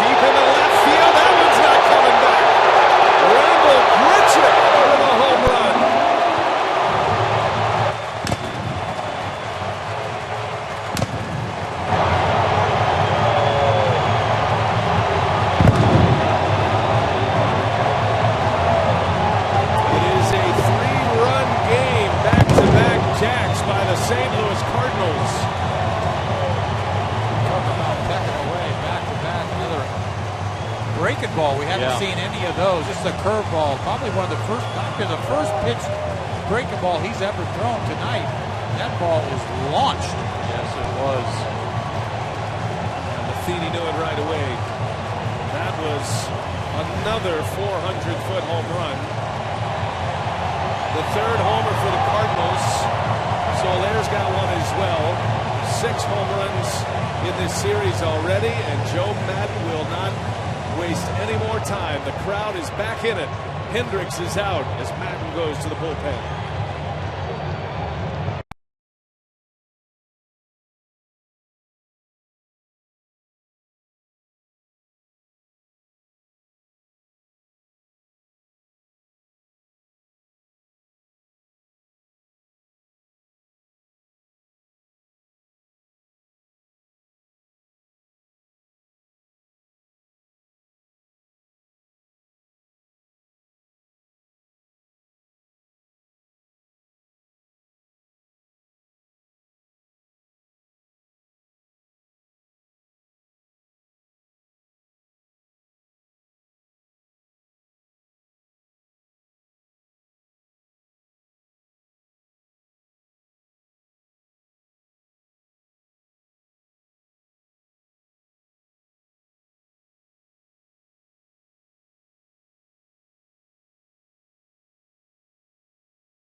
Let's go inside the booth, presented by Esurance, proud partner of Major League Baseball. Brian Anderson with Dennis Eckersley and Joe Simpson. And wow, that changed on a dime, Eck. You know, I tell you, with the solo shots, I mean, you got a 6-1 lead, it's okay, but we were talking glowingly about what he was doing, almost jinxed him. But still, Madden wasn't going to go very far. The leash was short. 3 straight strikeouts, 2 straight homers. Got to go to the bullpen now. Wood gets the call. Mike Matheny said before the ballgame, he said that this ballpark plays big. Not today. No, not today at all. We've had 4 home runs. All 6 homers in this series has been over 400 feet. And now it's going to be Matt Carpenter. Let's set up the new pitcher here.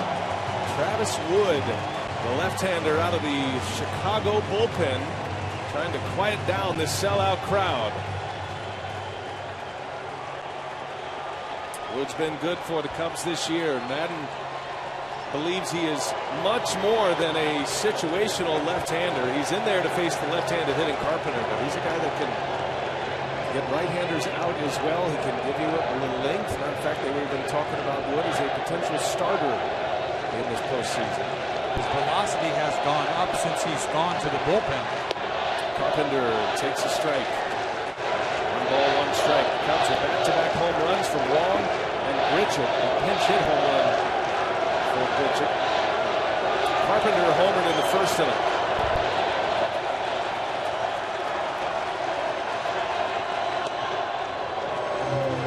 Oh, it didn't miss by much.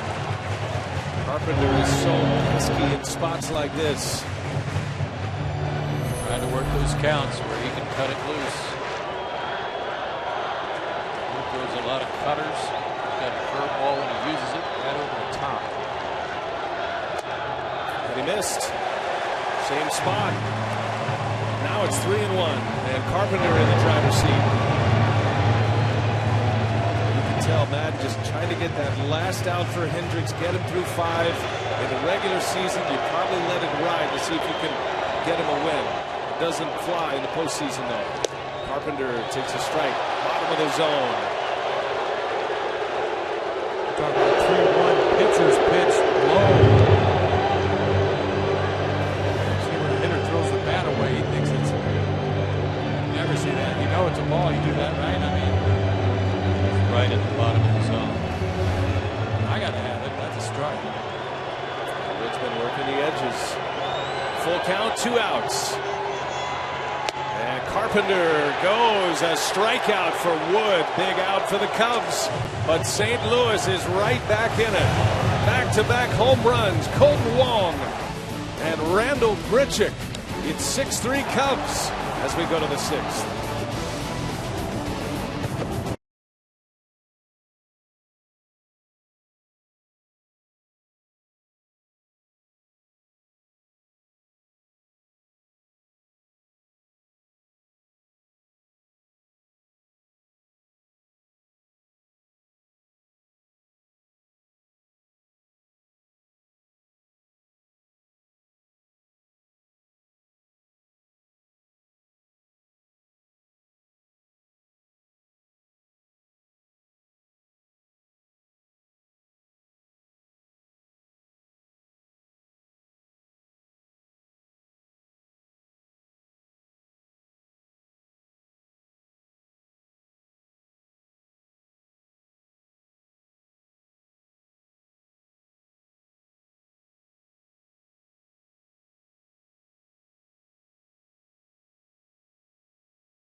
Goodyear. Everything Goodyear has learned making tires that go the distance inspires what they roll into yours.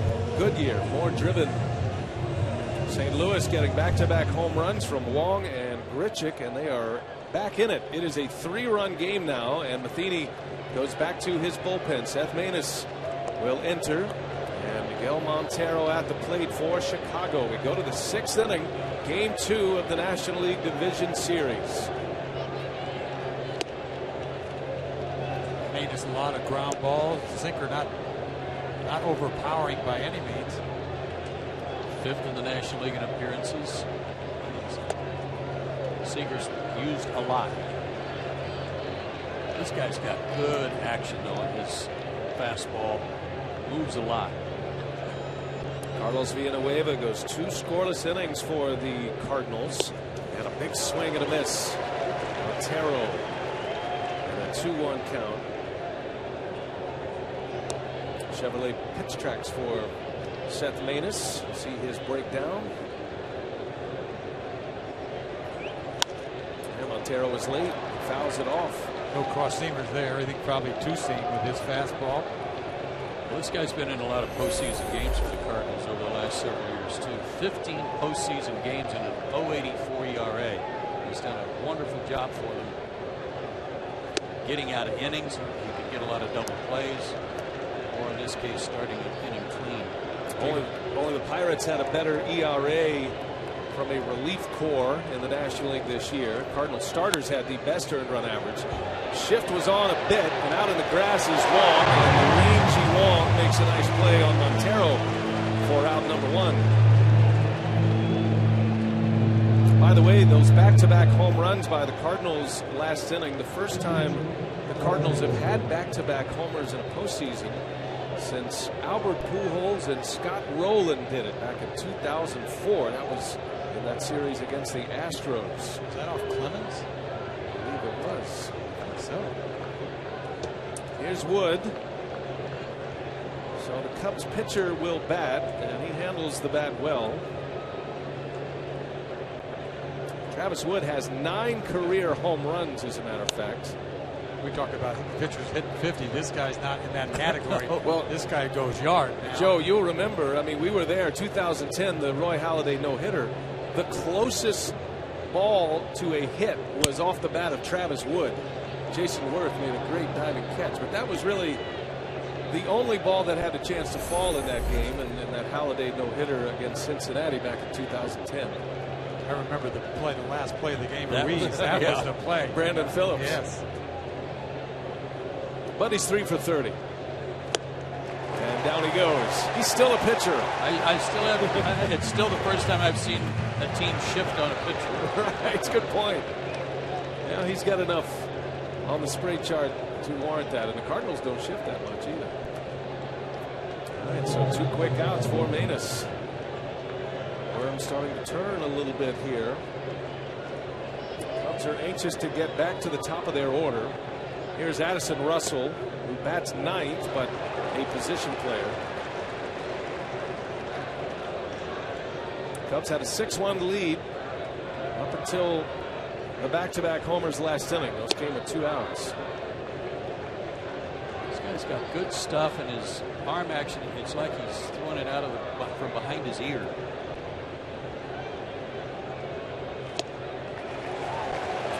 Sits down, sinking fastball, and right over the top goes Russell. It's 1-2 now on the Cubs shortstop,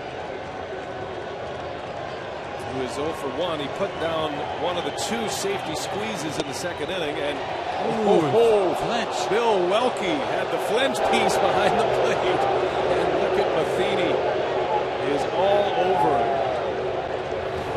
Ready to ring him up right here. You don't see this too often. A little flinch. Oh. Full-on spasm is what that was. 2-2. Down and in. Welke didn't even look at Matheny. You knew you were going to hear it from the dugout at that point. Just take it. See if Russell can cash in on the break. And he grounds one over to third base. Gobbled up by Carpenter, and that's that. So we get away the 2 scoreless. Manus comes in with a scoreless inning of relief, and now the Cardinals have the heart of their order coming up, down 3.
to the west. Beautiful shot, sun setting and bouncing off the arch.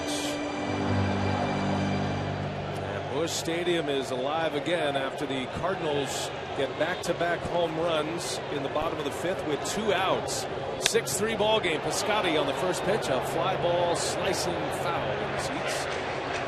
Travis Wood continues. He got a big strikeout of Matt Carpenter. Came back in that count. He was down 3-1 on Carpenter and came back to strike him out.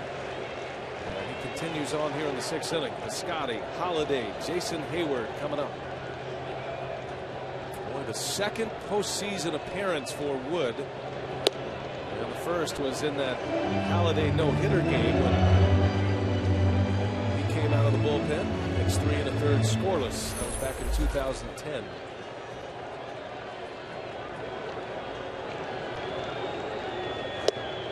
Great comments today from Mike Matheny about Piscotty, that he has obvious intellect from his work at Stanford, but that his baseball intellect is very high too, and that it presents a challenge to John Mabry and Bill Miller, the hitting coaches, to continue to present things to him to keep elevating his game, because he gets it and he understands the reasoning behind it, how he can apply it to his game. Matheny said he's the smartest guy in the room. He knows he's the smartest guy in the room, but he doesn't flaunt that fact. But everybody understands that, so he can drop a little book knowledge, or he can drop baseball knowledge at any time. He's got an impressive Rolodex of pitching sequences. That plays into how he's been successful. He'll know what to do when he starts to make some money. He'll know what to do with it, right? You start talking about the stock market, whatever, he knows. Well, everybody's all ears. He had 288 in 390 career minor league games. He's hit 305 in the big leagues, 63 games. And a swing and a miss. Travis Wood with a strikeout. Back-to-back Ks for Wood, his first 2 batters faced. And both fastballs. He got Carpenter to chase upstairs. That one was well located out at third. He threw a couple of change-ups before that you don't see very often from him. Coming up next on TBS, it's Mets-Dodgers. That is Greinke against Syndergaard. Game 2. Mets won last night. Tomorrow, MLB Network has the Royals and the Astros, and then FS1 has the Blue Jays and the Rangers. The Rangers can be the first to advance. An elimination game. Cubs are down in this series. Cardinals won 4-0 last night. John Lackey was the headliner with 7 1/3 shutout innings. He was brilliant last night. Seagerst and Rosenthal finished it off. Holiday drove in the first run of this series, and that one's in the air. Left center field, playable for Jackson. Number 2. 3 in a row for Travis Wood. Take a look at the Art of Performance presented by Jaguar. Talking about Jacob deGrom from last night. 7 shutout innings last night. 13 strikeouts. Set a Mets franchise record for strikeouts in a postseason debut. And he tied Tom Seaver for most Ks in a playoff game for the franchise. Those are good names. Tied Tom Seaver in anything. It's a heck of a night. 75 pitches, 73 pitches, 95 miles an hour. I mean, that's like jumping out of his hand. He's the rookie of the year last year. Jacob deGrom, a force in this postseason. Here's Hayward. Well, the Cardinals did damage with 2 outs last inning. Trevor Cahill getting loose in case Wood runs into any trouble. Peralta due next. Could be Wood's last hitter.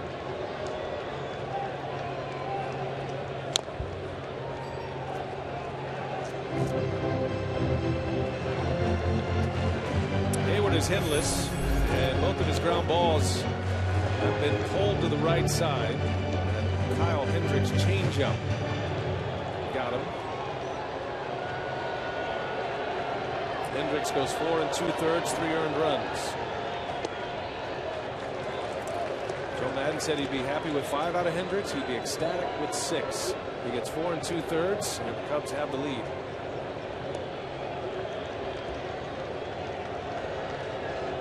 2-2 to Hayward. And another rollover out to second base. Castro is there, and those are 4 big outs for Travis Wood. 4 up, 4 down. Still 6-3. The Cubs have the lead in game 2.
Let's take a look at today's MLB Memory Bank moment presented by Bank of America. Adam Wainwright, 2 finishers back in 06 in LCS Game 7 against the Mets. He struck out Beltran to send him to the World Series. And then Game 5 against the Tigers, a strikeout of Brandon Inge. Cardinals win the World Series, their first since '82. And Adam Wainwright could be a factor in this postseason. Impressively coming back from Achilles surgery. Wainwright is up and throwing, Joe, in the St. Louis bullpen. Yeah, his recovery is quite remarkable. I mean, that's going to maybe set a record for an athlete coming back after having surgery in early May and pitching in the following postseason. Amazing.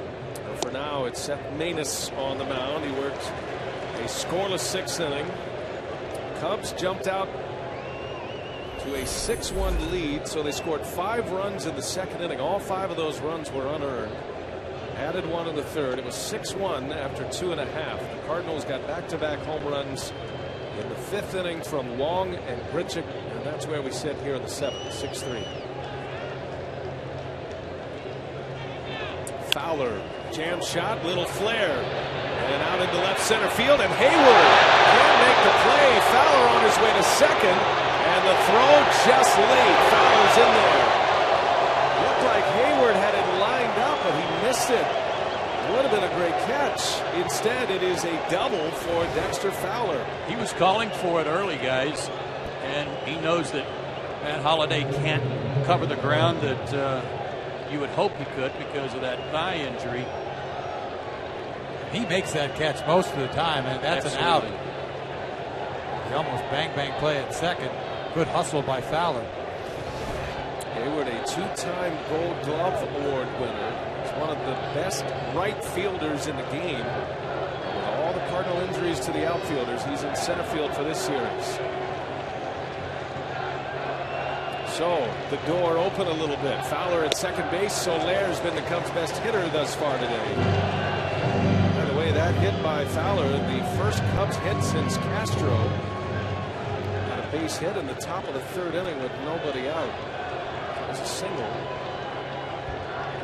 Cubs have only had one base runner since that time. Soler walked in the fourth.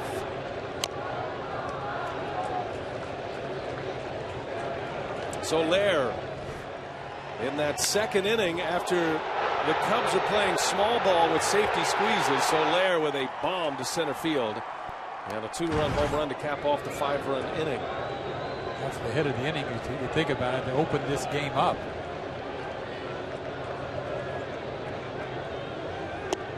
Soler takes the ball down and in.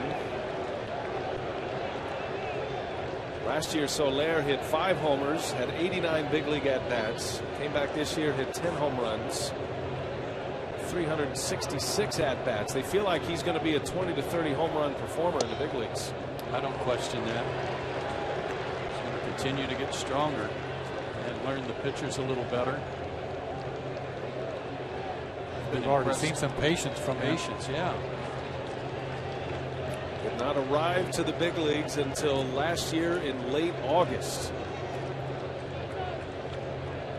Had one of his best games to date right here at Busch Stadium. Very early in his career, it was just his 3rd start.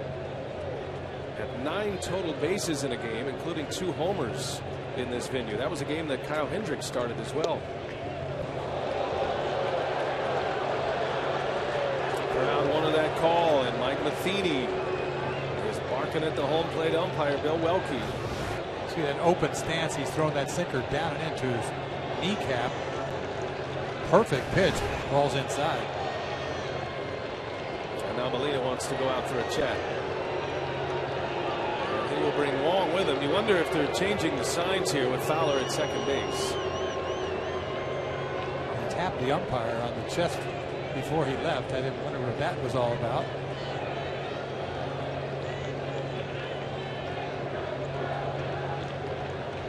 He works those umpires, doesn't he? I mean, and in a good way. Yeah.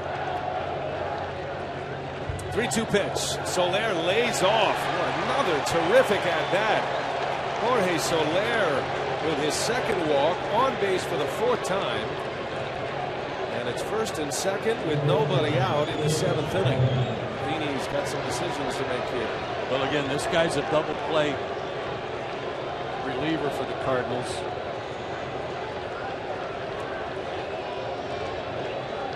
15 postseason games that I talked about, how he's pitched so well for them.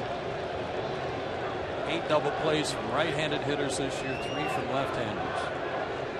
The Cubs are hoping this is the at-bat. Chris Bryant breaks out. And a swing and a grounder. Shortstop Peralta over to Wong, and he bobbles the pivot again. Boy, that looked like a tailor-made double play. Now Bryant does run well. That looked like it was right in the wheelhouse, and Wong has his troubles for the 2nd time in this game. Wong tries to hurry up. To me, it was the not made for order double play. He had to hurry up and get rid of it, and he knew it, and that's why he made a mistake. Backing off at second base towards the outfield. A little flip throw, doesn't make the exchange. That was Wong's error that helped set up a 5-run inning in the 2nd. So no double play, and that means a pitching change is coming. Adam Wainwright, he is back.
Cubs, Cardinals, the great rivalry now into the postseason for the first time. It is 6-3 Chicago, and a moment here at Busch Stadium. Adam Wainwright is back on the mound. Achilles surgery earlier this season, was injured on April 25th. And he is back pitching out of the bullpen for the first time since 2006. I would be amped out of my mind. Standing ovation, are you kidding me? And take the mound, and this is a crucial time. You need a double play ball here. And what a matchup it is going to be right out of the gates for Wainwright. Anthony Rizzo at the plate. Cubs are looking for a knockout punch here. They lead by 3. 2 on, 1 out, and the Cubs have their best hitter at the plate. I've never seen a guy come out of the bullpen in a situation like this and throw out of the windup. Adams' first 5 or 6 pitches, he threw out of the windup before he threw out of the stretch. There's at first and third, working out of the stretch, and Rizzo, a shot, caught at third, to the bag, not in time. And Carpenter thinks he got him. He's going to ask for a replay here. This could be huge. It would end the inning if it is overturned, if they decide to challenge. Rizzo got jammed. Carpenter was right there. That could have easily gone into left field for a hit. You're just thrilled you get it out here. Now you want 2. Ooh, that is so close. Fingertips. This could be overturned here. High fastball that hit right at Carpenter. And Matheny asked for the umpires to go to replay.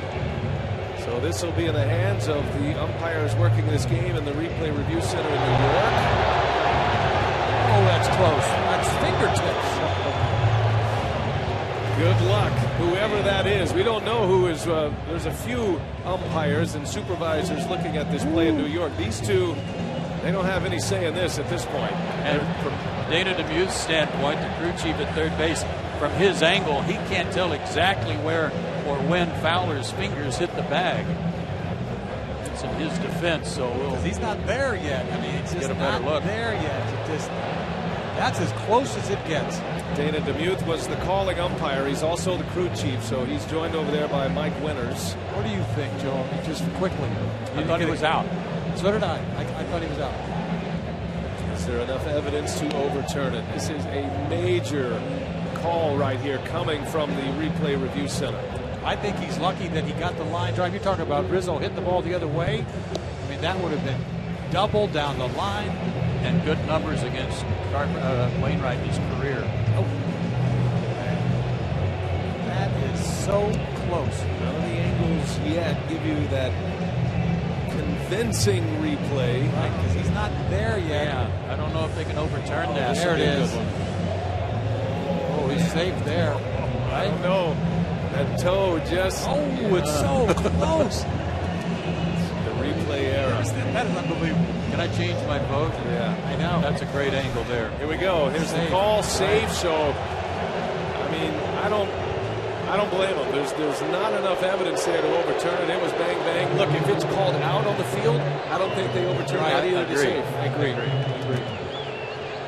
So, instead of the inning ending, here is Starlin Castro now. Still runners at the corners.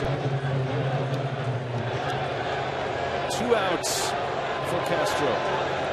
250 hitter against Wainwright in his career.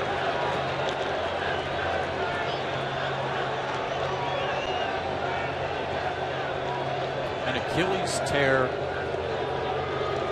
Typically, it's going to be 6 months before you even feel right putting your shoe on. You know, you still might be walking around in an ankle brace. It's usually about a year before you actually feel right and feel comfortable after that surgery. You sound like you know something. Been there right. recently. He's pitching in less than 6 months. And a huge moment here. And he's been pitching well since he came back. Got into 3 games. And Castro a shot. And what a play by Wong on a hop. In time for the out. Oh my goodness, Colton Wong. Redemption at its best. Colton Wong takes a hit away The inning is over, and it is still 6-3 Cubs. Wow.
Our coverage of the 2015 NLDS on TBS is presented by T-Mobile. And the Cubs still lead 6-3. Adam Wainwright coming on. A line drive out and a rocket on a hop for an out to end the inning. And Travis Wood will continue on here for Chicago as we go to the bottom of the 7th. Chris Denorfia into the game in right field. So Lair is out. Cubs have their best 3 outfielders in the game, and Peralta, a little jam shot. Fowler coming in, and Fowler will run it down. Out number 1. Joe, let's go back to that play by Wong to end the inning. It's just a quick reaction play. He's got no time to do anything other than just try to throw his glove in front of that bad hop. He did it beautifully.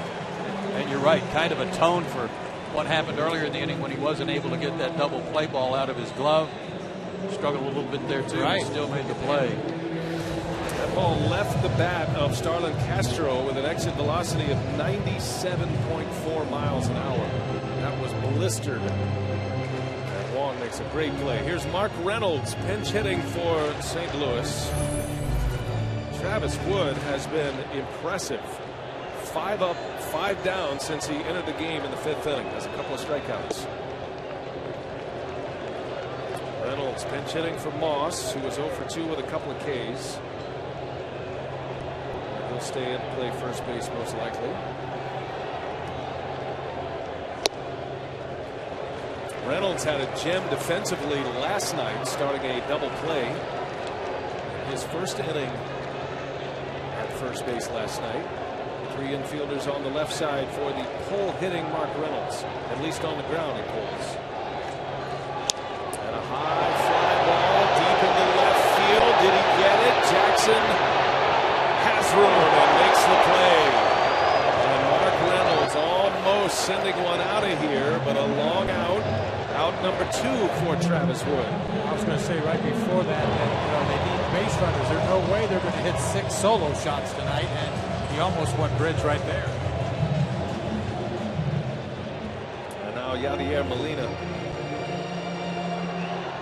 Molina has not been much at the plate. He's dealing with that right thumb injury, or left thumb injury, I should say, his catching hand. And jumps on that first pitch and fouls it away. He's taken a lot of first pitch swings. So heavily taped, you can even see the batting glove doesn't even quite fit over that tape. There's a little loose end there.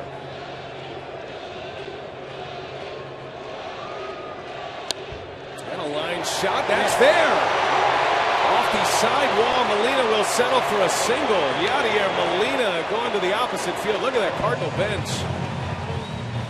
Pointing at Molina. Well, he just flicked that thing down the right field line. Not much of a swing at all. Took it out of the glove almost. I wasn't sure that ball was going to be fair right away. I thought I had some slice on it. It did, but safe, fair easily down the line.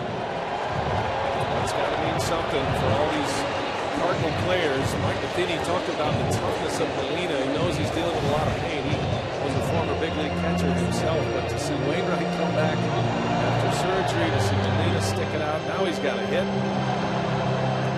First hit against Travis Wood, first base runner against him.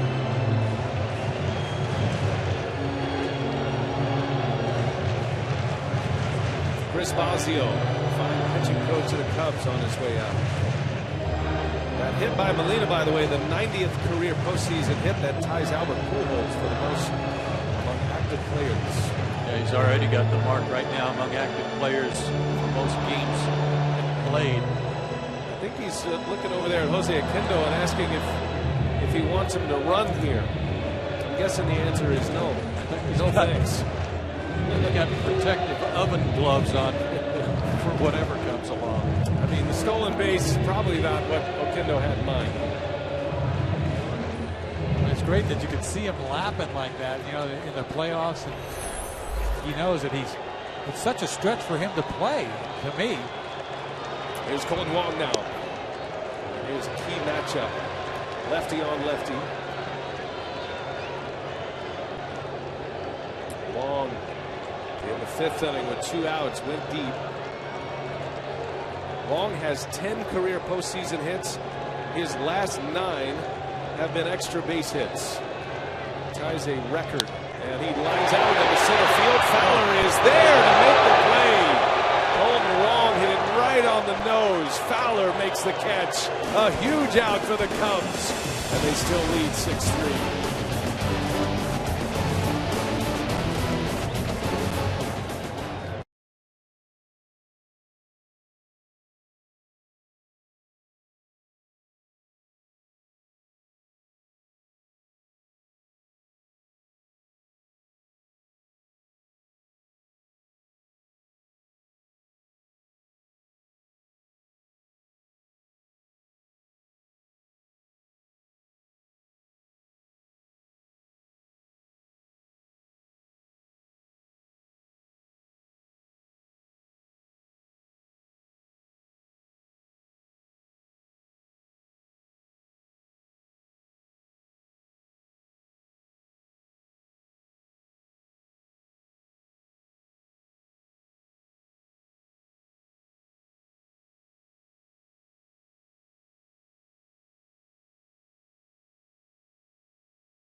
Tonight's game summary presented by Geico. And the Chicago Cubs trying to even up this series with Jake Arrieta ready to roll in Game 3 at Wrigley. A 5-run second. All of those runs were unearned. Big 2-run home run by Jorge Soler. Back-to-back homers in the 5th inning and tighten this one up. It is 6-3 as we go to the 8th inning. And Adam Wainwright will continue on here for the Cardinals. Pretty fortunate in that inning. Almost a double play ball, but really 2 bullets. And he continues. Austin Jackson will lead off. He was the igniter in that second inning. It was a mishandled double play pivot by Wong in that inning. He committed an error. He threw the ball into the dugout. And then Jackson, after making it to second base on that error, stole third. And Joe, I thought that was the key moment in that inning. And if the Cubs hang on to win this game, that'll be the big moment in the ball game if the Cubs win Game 2. I immediately looked in their dugout, and the whole dugout erupted. Jackson down the right field line, slicing foul. It almost ignited their dugout to say, let's go. He got a good jump. Garcia didn't give him a couple of looks. Stole it easy. But a runner at third with 1 out, and the safety squeeze, the miscommunication there with Molina and Garcia. Garcia went 2 innings, 5 runs, all unearned, and then it was reported later, Matt telling us he left with a stomach virus. They were just psyched that they had somebody on third base, right? I mean, they were just the way it happened. They were looking for any momentum at the time. Carpenter had just homered in the bottom of the first. This place was loud. Cubs had not scored yet, and a wave and a miss. Wainwright strikes out Jackson. 1 away. 8th inning. Time for an update from our Atlanta studio. Let's hear from Casey Stern.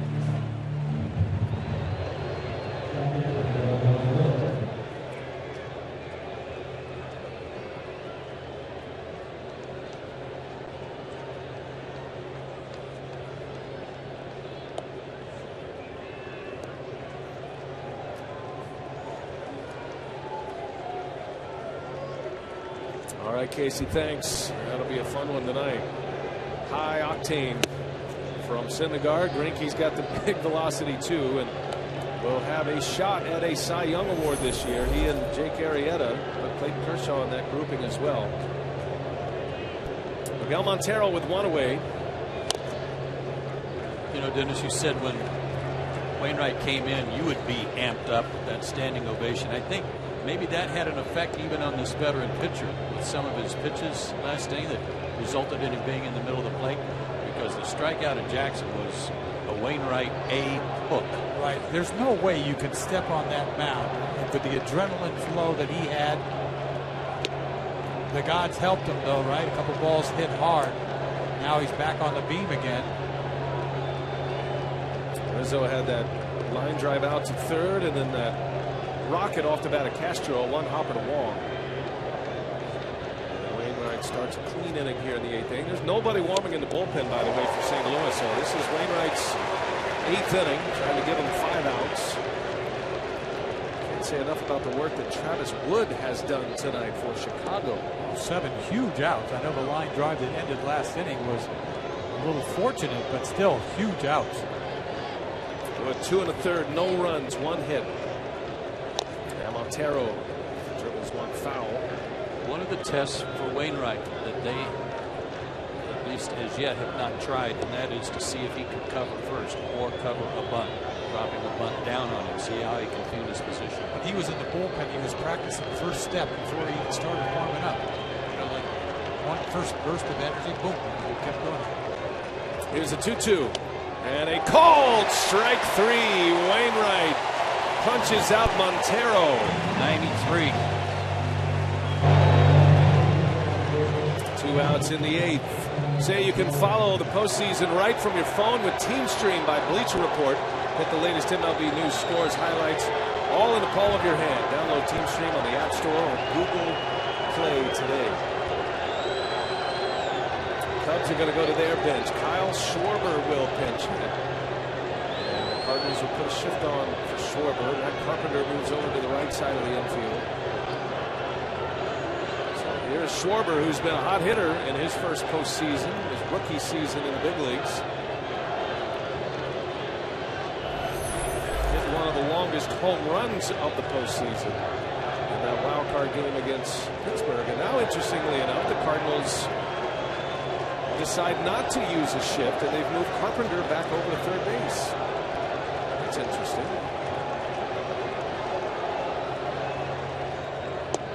Makes you wonder if Adam Wainwright is the one who said, no shifting here. You go back. Right, but then he throws him a hook. I mean, something he's going to yank. He'd be the only one who has the authority to set his defense, right? I think so.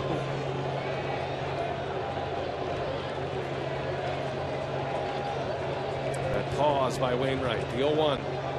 Schwarber, a wave and a miss. That's his signature, that hook. It's ended World Series, playoffs, you name it.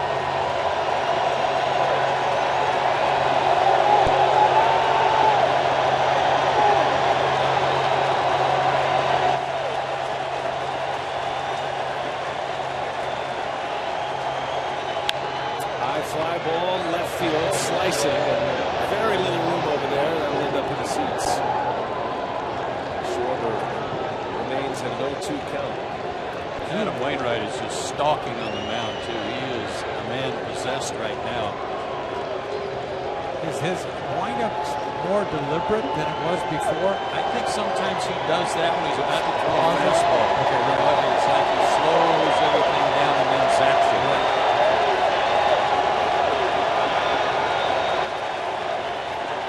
0-2 pitch. Schwarber, down he goes. Wainwright. Strikeout. He strikes out the side in the 8th.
Coverage provided by Goodyear. Everything Goodyear has learned making tires that go the distance inspires what they roll into yours. Goodyear, more driven.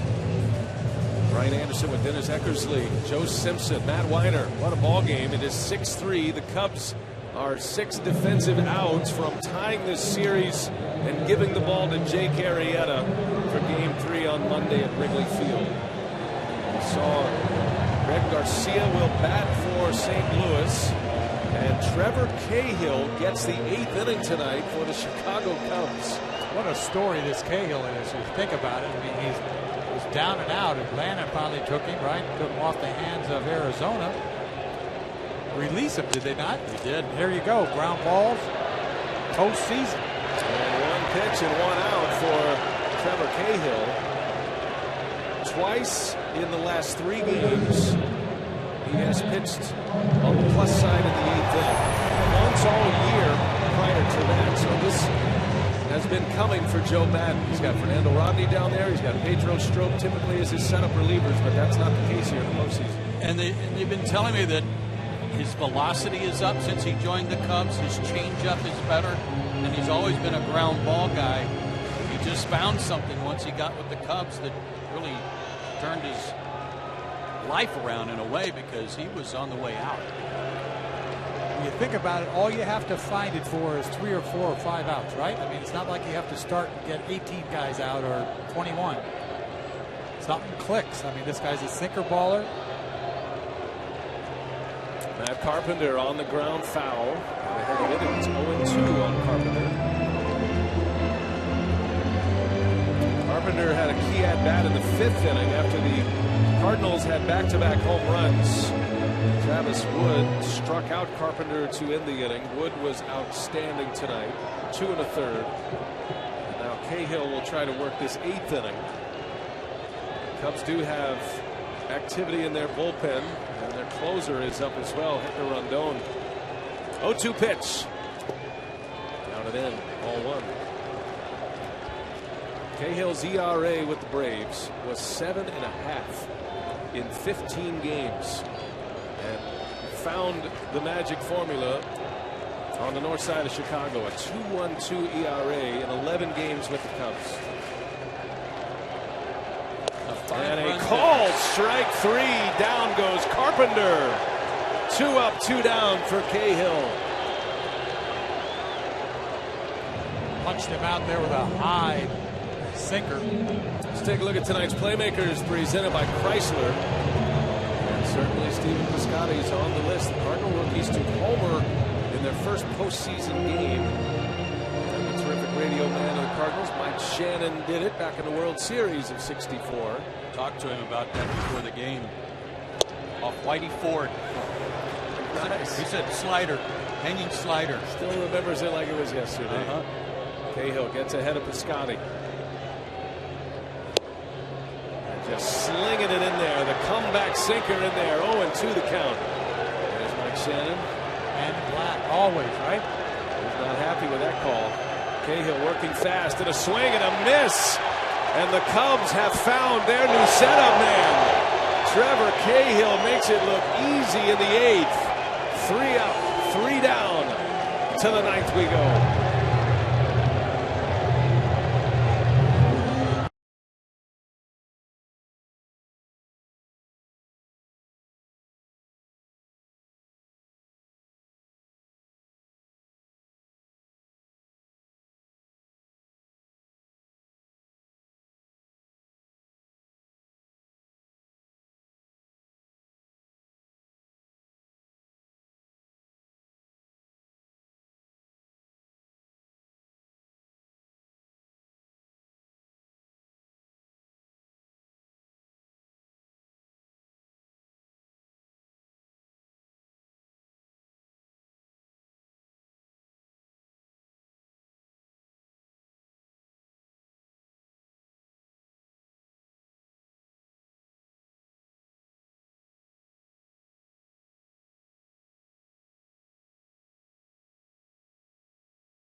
broadcast is presented by authority of the Office of the Commissioner of Baseball and may not be reproduced or retransmitted in any form, and the accounts and descriptions of this game may not be disseminated without express written consent.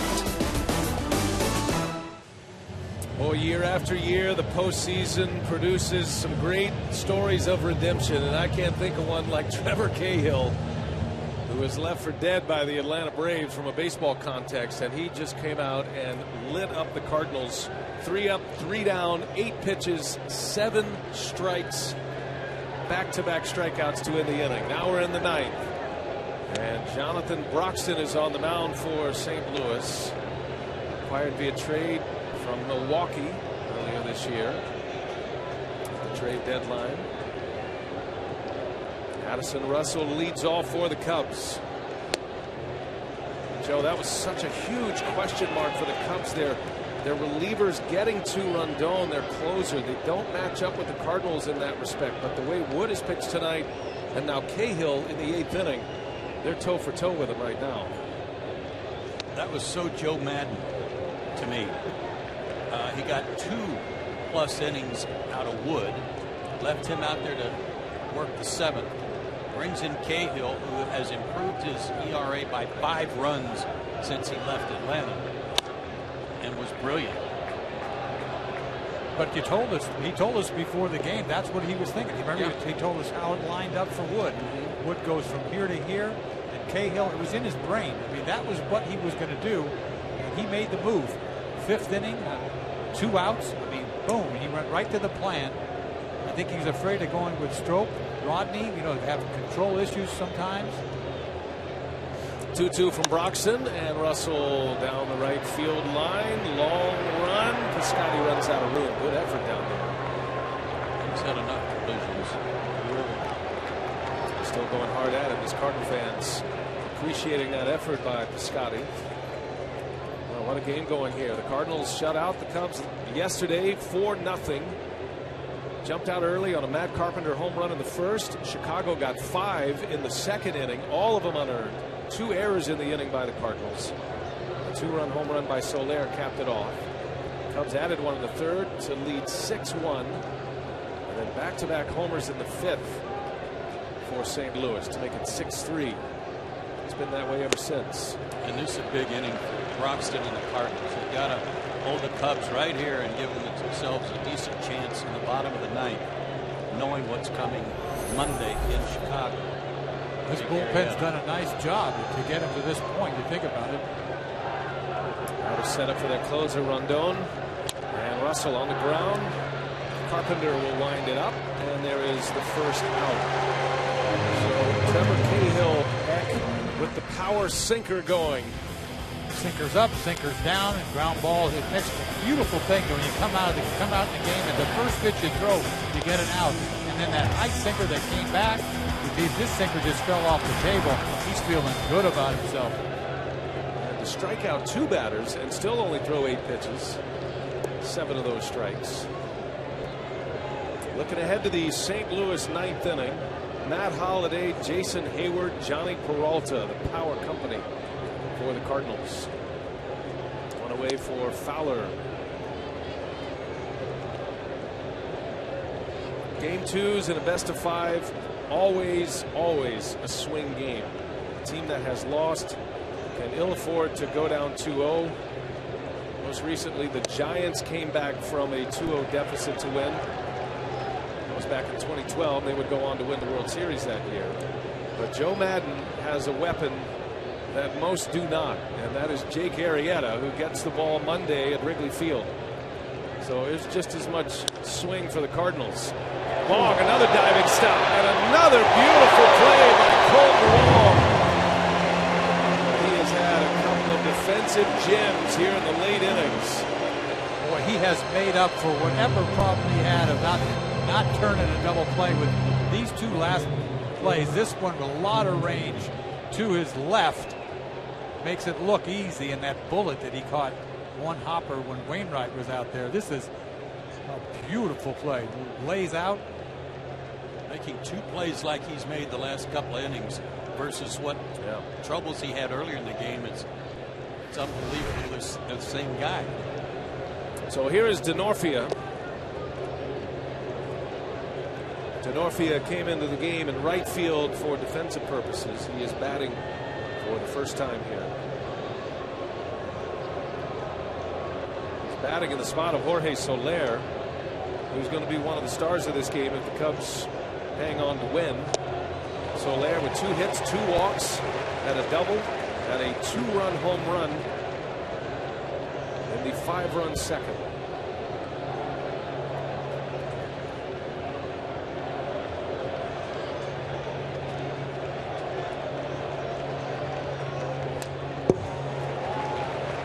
Broxton throwing a lot of breaking balls. This is a guy that used to throw the ball close to 100 miles an hour.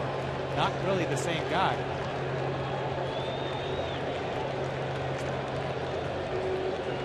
Broxton has been a closer in the big leagues, been an all-star closer, as a matter of fact. The Dodgers trying to work a 1-2-3 inning. 1-2 pitch, and Denorfia stays alive. You talk about Arrieta looming on Sunday against Michael Walker, which he used to be the weapon a couple of years ago, right? I mean, he had a playoff run through the. That is the Game 3 matchup Monday evening in Chicago. A ball and 2 strikes on Denorfia. Got him. Broxton holds the Cubs to 6. Now we go to the bottom of the 9th. Hector Rondon 3 outs away from the Cubs, tying up this best-of-5 series.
Our coverage of the 2015 National League Division Series on TBS is presented by T-Mobile.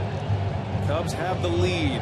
Bottom of the 9th inning. Cardinals coming up. It's 6-3. It is a save situation. Don't forget, coming up next, we got Mets, Dodgers from Los Angeles. Greinke and Syndergaard matching up there tomorrow. Back in the American League. Royals, Astros on MLB Network. Jays, Rangers on FS1. Hector Rondon, 30 saves this year. He's been on a nice run of consecutive saves. Hadn't blown a save since August 12th in the regular season. Did have a couple of losses in September, but he was 30 out of 34 this season. He's got a little breathing room right here. A 3-run save helps immensely. You can get away with making a mistake right here, especially if it's the first time you've been in a playoff game. Opposing ballpark, you kidding me? This guy's done his deal here. 72 appearances. Facing Matt Holliday to start the inning. Holliday swinging away early in the count. 0-1 to Holliday. He was 0 for 3, and all 3 of his outs have been fly ball outs to left field, the last of which almost went out. 95 to 98 on the fastball from Rondon. Slider has a good downward tilt. 98-mile-an-hour fastball. It's 0-2. Tell me he's not pumped up right here. And pretty good command. It's all about command for a closer. I'll have to tell you that, Dennis. He's only walked 15 guys this year. He might never have that kind of hair. That ball was jumping out of his hand. Not an easy place to close, Chicago. Wrigley Field, over the years, they come and go, don't they? I mean, it's hard to have a long career closing games at Wrigley. 1-2 to Holiday. He fouls it away. It's another one in 98. Interesting is this inning, he's facing guys, though, that all have a lot of pop. Anybody that gets on, somebody could follow with a home run and really make it a ball game between Holiday, Hayward, Peralta, Reynolds. Another 2-strike pitch in the dirt. Just don't want to walk people. That's the biggest deal. In the middle of the summer, Joe Madden gave Hunter Rondon a mental vacation from the closer's role. He was so-so. He wasn't blowing a whole lot of saves, but he did give him a break. He's come back strong. And a ground ball to third. Bryant across the diamond, out number 1 for Rondon and the Cubs. There's that breaking ball again. Not an easy pitch to make contact with. Holiday hit it pretty sharply to third. Cardinals had a fast start tonight. Matt Carpenter homered in the first inning, the first batter that Kyle Hendricks faced. The starter Hendricks only goes 4 2/3. It's been Wood and Cahill, and now Rondon trying to get to the finish line. A lot of innings from the bullpen tonight. Rondon to Hayward on the first pitch. In the hole, Russell lays out, no chance with Hayward. That'll be an infield hit, and the Cardinals have a base runner. Hayward trying to pull the ball all night long. Finally got smart here. Got a fastball, hit this ball the other way. Makes a nice play. He knows he has no chance. Jason likes the ball away from him. He'd prefer to be able to extend his arms on something away. Able to hit that one in the right spot. So Hayward, second hit, had one last night. He's 1 for 4 tonight. Now Johnny Peralta, tying run, moves into the on-deck circle for St. Louis. Cubs are looking for a ground ball double play here. And a strike on the corner. That was his cruising speed fastball at 96 miles an hour on the corner. That was pain. Let's just get this over on the Forget outside. about it. Touchdown.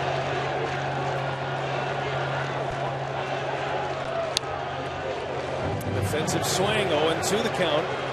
He dots that 3 times. He's got an out.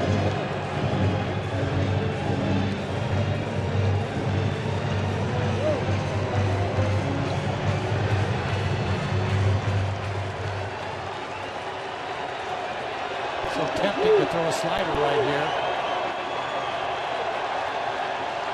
Cubs are set up to turn 2. The 0-2, a ground ball, third base. Bryant falls down and throws from his knees in time for the out. If Bryant stays on his feet, the Cubs have a chance to turn it to end the game.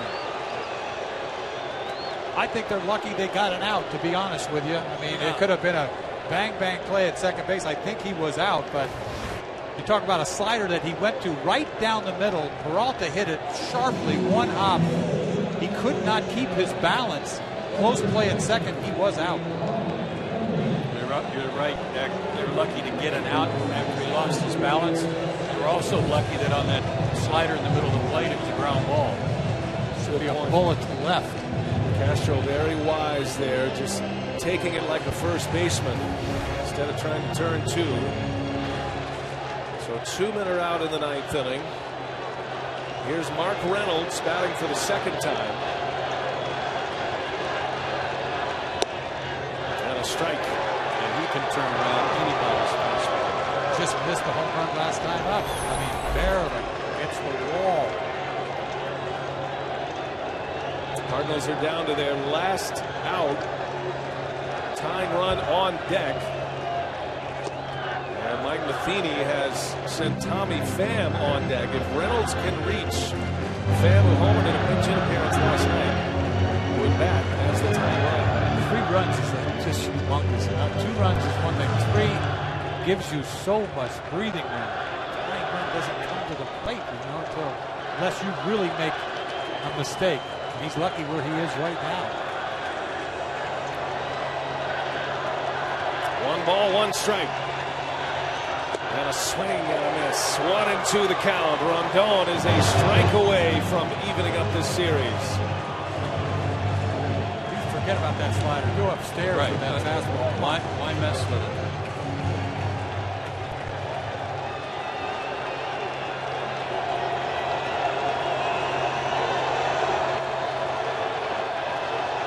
Cardinals down to their last strike. Reynolds takes a ball.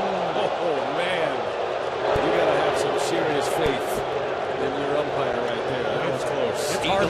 It's hard to frame that. What, 96 was it? 97? Hold it there. It's just a little outside.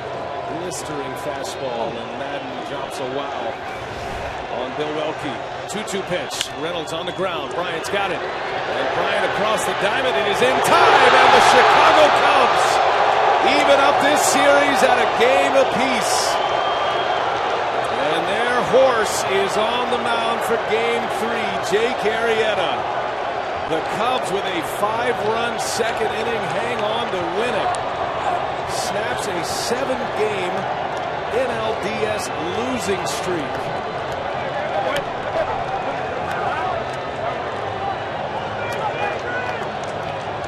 The Cubs had won 9 straight until they were shut out last night. They're back with the W tonight in St. Louis. A major win for the Cubs with Arrieta due next. Right, that's what this is all about, right? This is a major swing in this series. Because of Arrieta, it just does. It just turns the table. I mean, it remains to be seen. He's going to face Walker. He's no slouch. I mean, You have to figure that if the Cubs lost today, even with Arrieta, if Arrieta pitches his normal game and wins 1 game, it's going to be awfully tough for the Cubs to bounce back from an 0-2 deficit against St. Louis. Now it all changes because Arrieta and maybe even Lester will get their shot on the mound. Let's send it down to Matt Weiner. Take it away, Matt. All right, Brian, I'm here with Austin Jackson, who got that wild 5-run second inning started with a steal of third base. After the way things went in game 1, how good did it feel to kind of get the action going on your end? It definitely felt good. I think anytime you can, put pressure on the opposing team, you're doing your job. We didn't do our job offensively and get those runs yesterday, but we did a good job of bouncing back, keeping our focus, and Hendricks did a good job for us. He was able to, each and every inning give us a chance, and we took advantage of it. Ever been part of an inning with 2 safety squeezes? No, I don't think so, but, it worked out in our favor. We've been working on that a little bit, and, we did a good job of executing that tonight. How much differently does this series feel now, 1-1, with you guys going back to Chicago and your horse on the mound? It feels good. You having that momentum going into Chicago. I think it's only going to motivate us that much more to really go out there and try to get those wins. You came really late in the season, an August 31st deal. What have you learned about this club? They keep fighting, man. It's a bunch of young, hungry guys with a mix of some veterans, and sometimes that's that mix that you need to. You need that fire from the younger guys, and the veterans are there to kind of school them through it a little bit. Congrats. We'll see you at Wrigley. All right, thank you. Appreciate it. Brian? All right, thanks a lot, Matt. So much to recommend in this game for the Chicago Cubs. But, Joe, we got to start with the Cubs bullpen. So Joe Madden rolls the dice with Travis Wood and Trevor Cahill. 10 big outs from those 2 pitchers to get it to Rondon. What's amazing about it is what Dennis talked about and what Joe Madden told us in the meeting before the game. This is how he had it set up. He had Wood, he had Cahill. He knew where in the lineup he wanted to use those guys. And it's all with the assumption that you got the lead. So he was assuming that he was going to have the lead when those things happen. and that's exactly the way he had it planned out, and it worked out great. And Eck, you started the broadcast today talking about the swing game. I know there's a lot of talk about Arrieta and what he brings to the table, but for the Cardinals, that's one that got away for him today with that early lead and all that momentum. It did. This game could have got out of hand. It really could have, but it was exciting because of the long ball, right? You said these guys are leaving here. There's just a couple guys on base and a long ball. The last inning, if they had only a 2-run lead, this would have been a different ball game, but an exciting game nonetheless. Oh, and here we go to Wrigley Field next. Man, they are going to be fired up in Wrigley Field. The W hangs for the Chicago Cubs. This series all even at 1 game apiece. Cubs win 6-3. Coming up next, we'll send you to our studio in Atlanta for Dennis Eckersley, the Hall of Famer, for Joe Simpson, Matt Weiner, and the rest of our crew led by Jeff Randolph and Renardo Lowe. I'm Brian Anderson saying goodbye from St. Louis. You've been watching the MLB on TBS, your home for the 2015 National League postseason. After the break, we'll check in with Casey Stern and the guys in our Atlanta studios. The Chicago Cubs, their first Division Series win since 2003.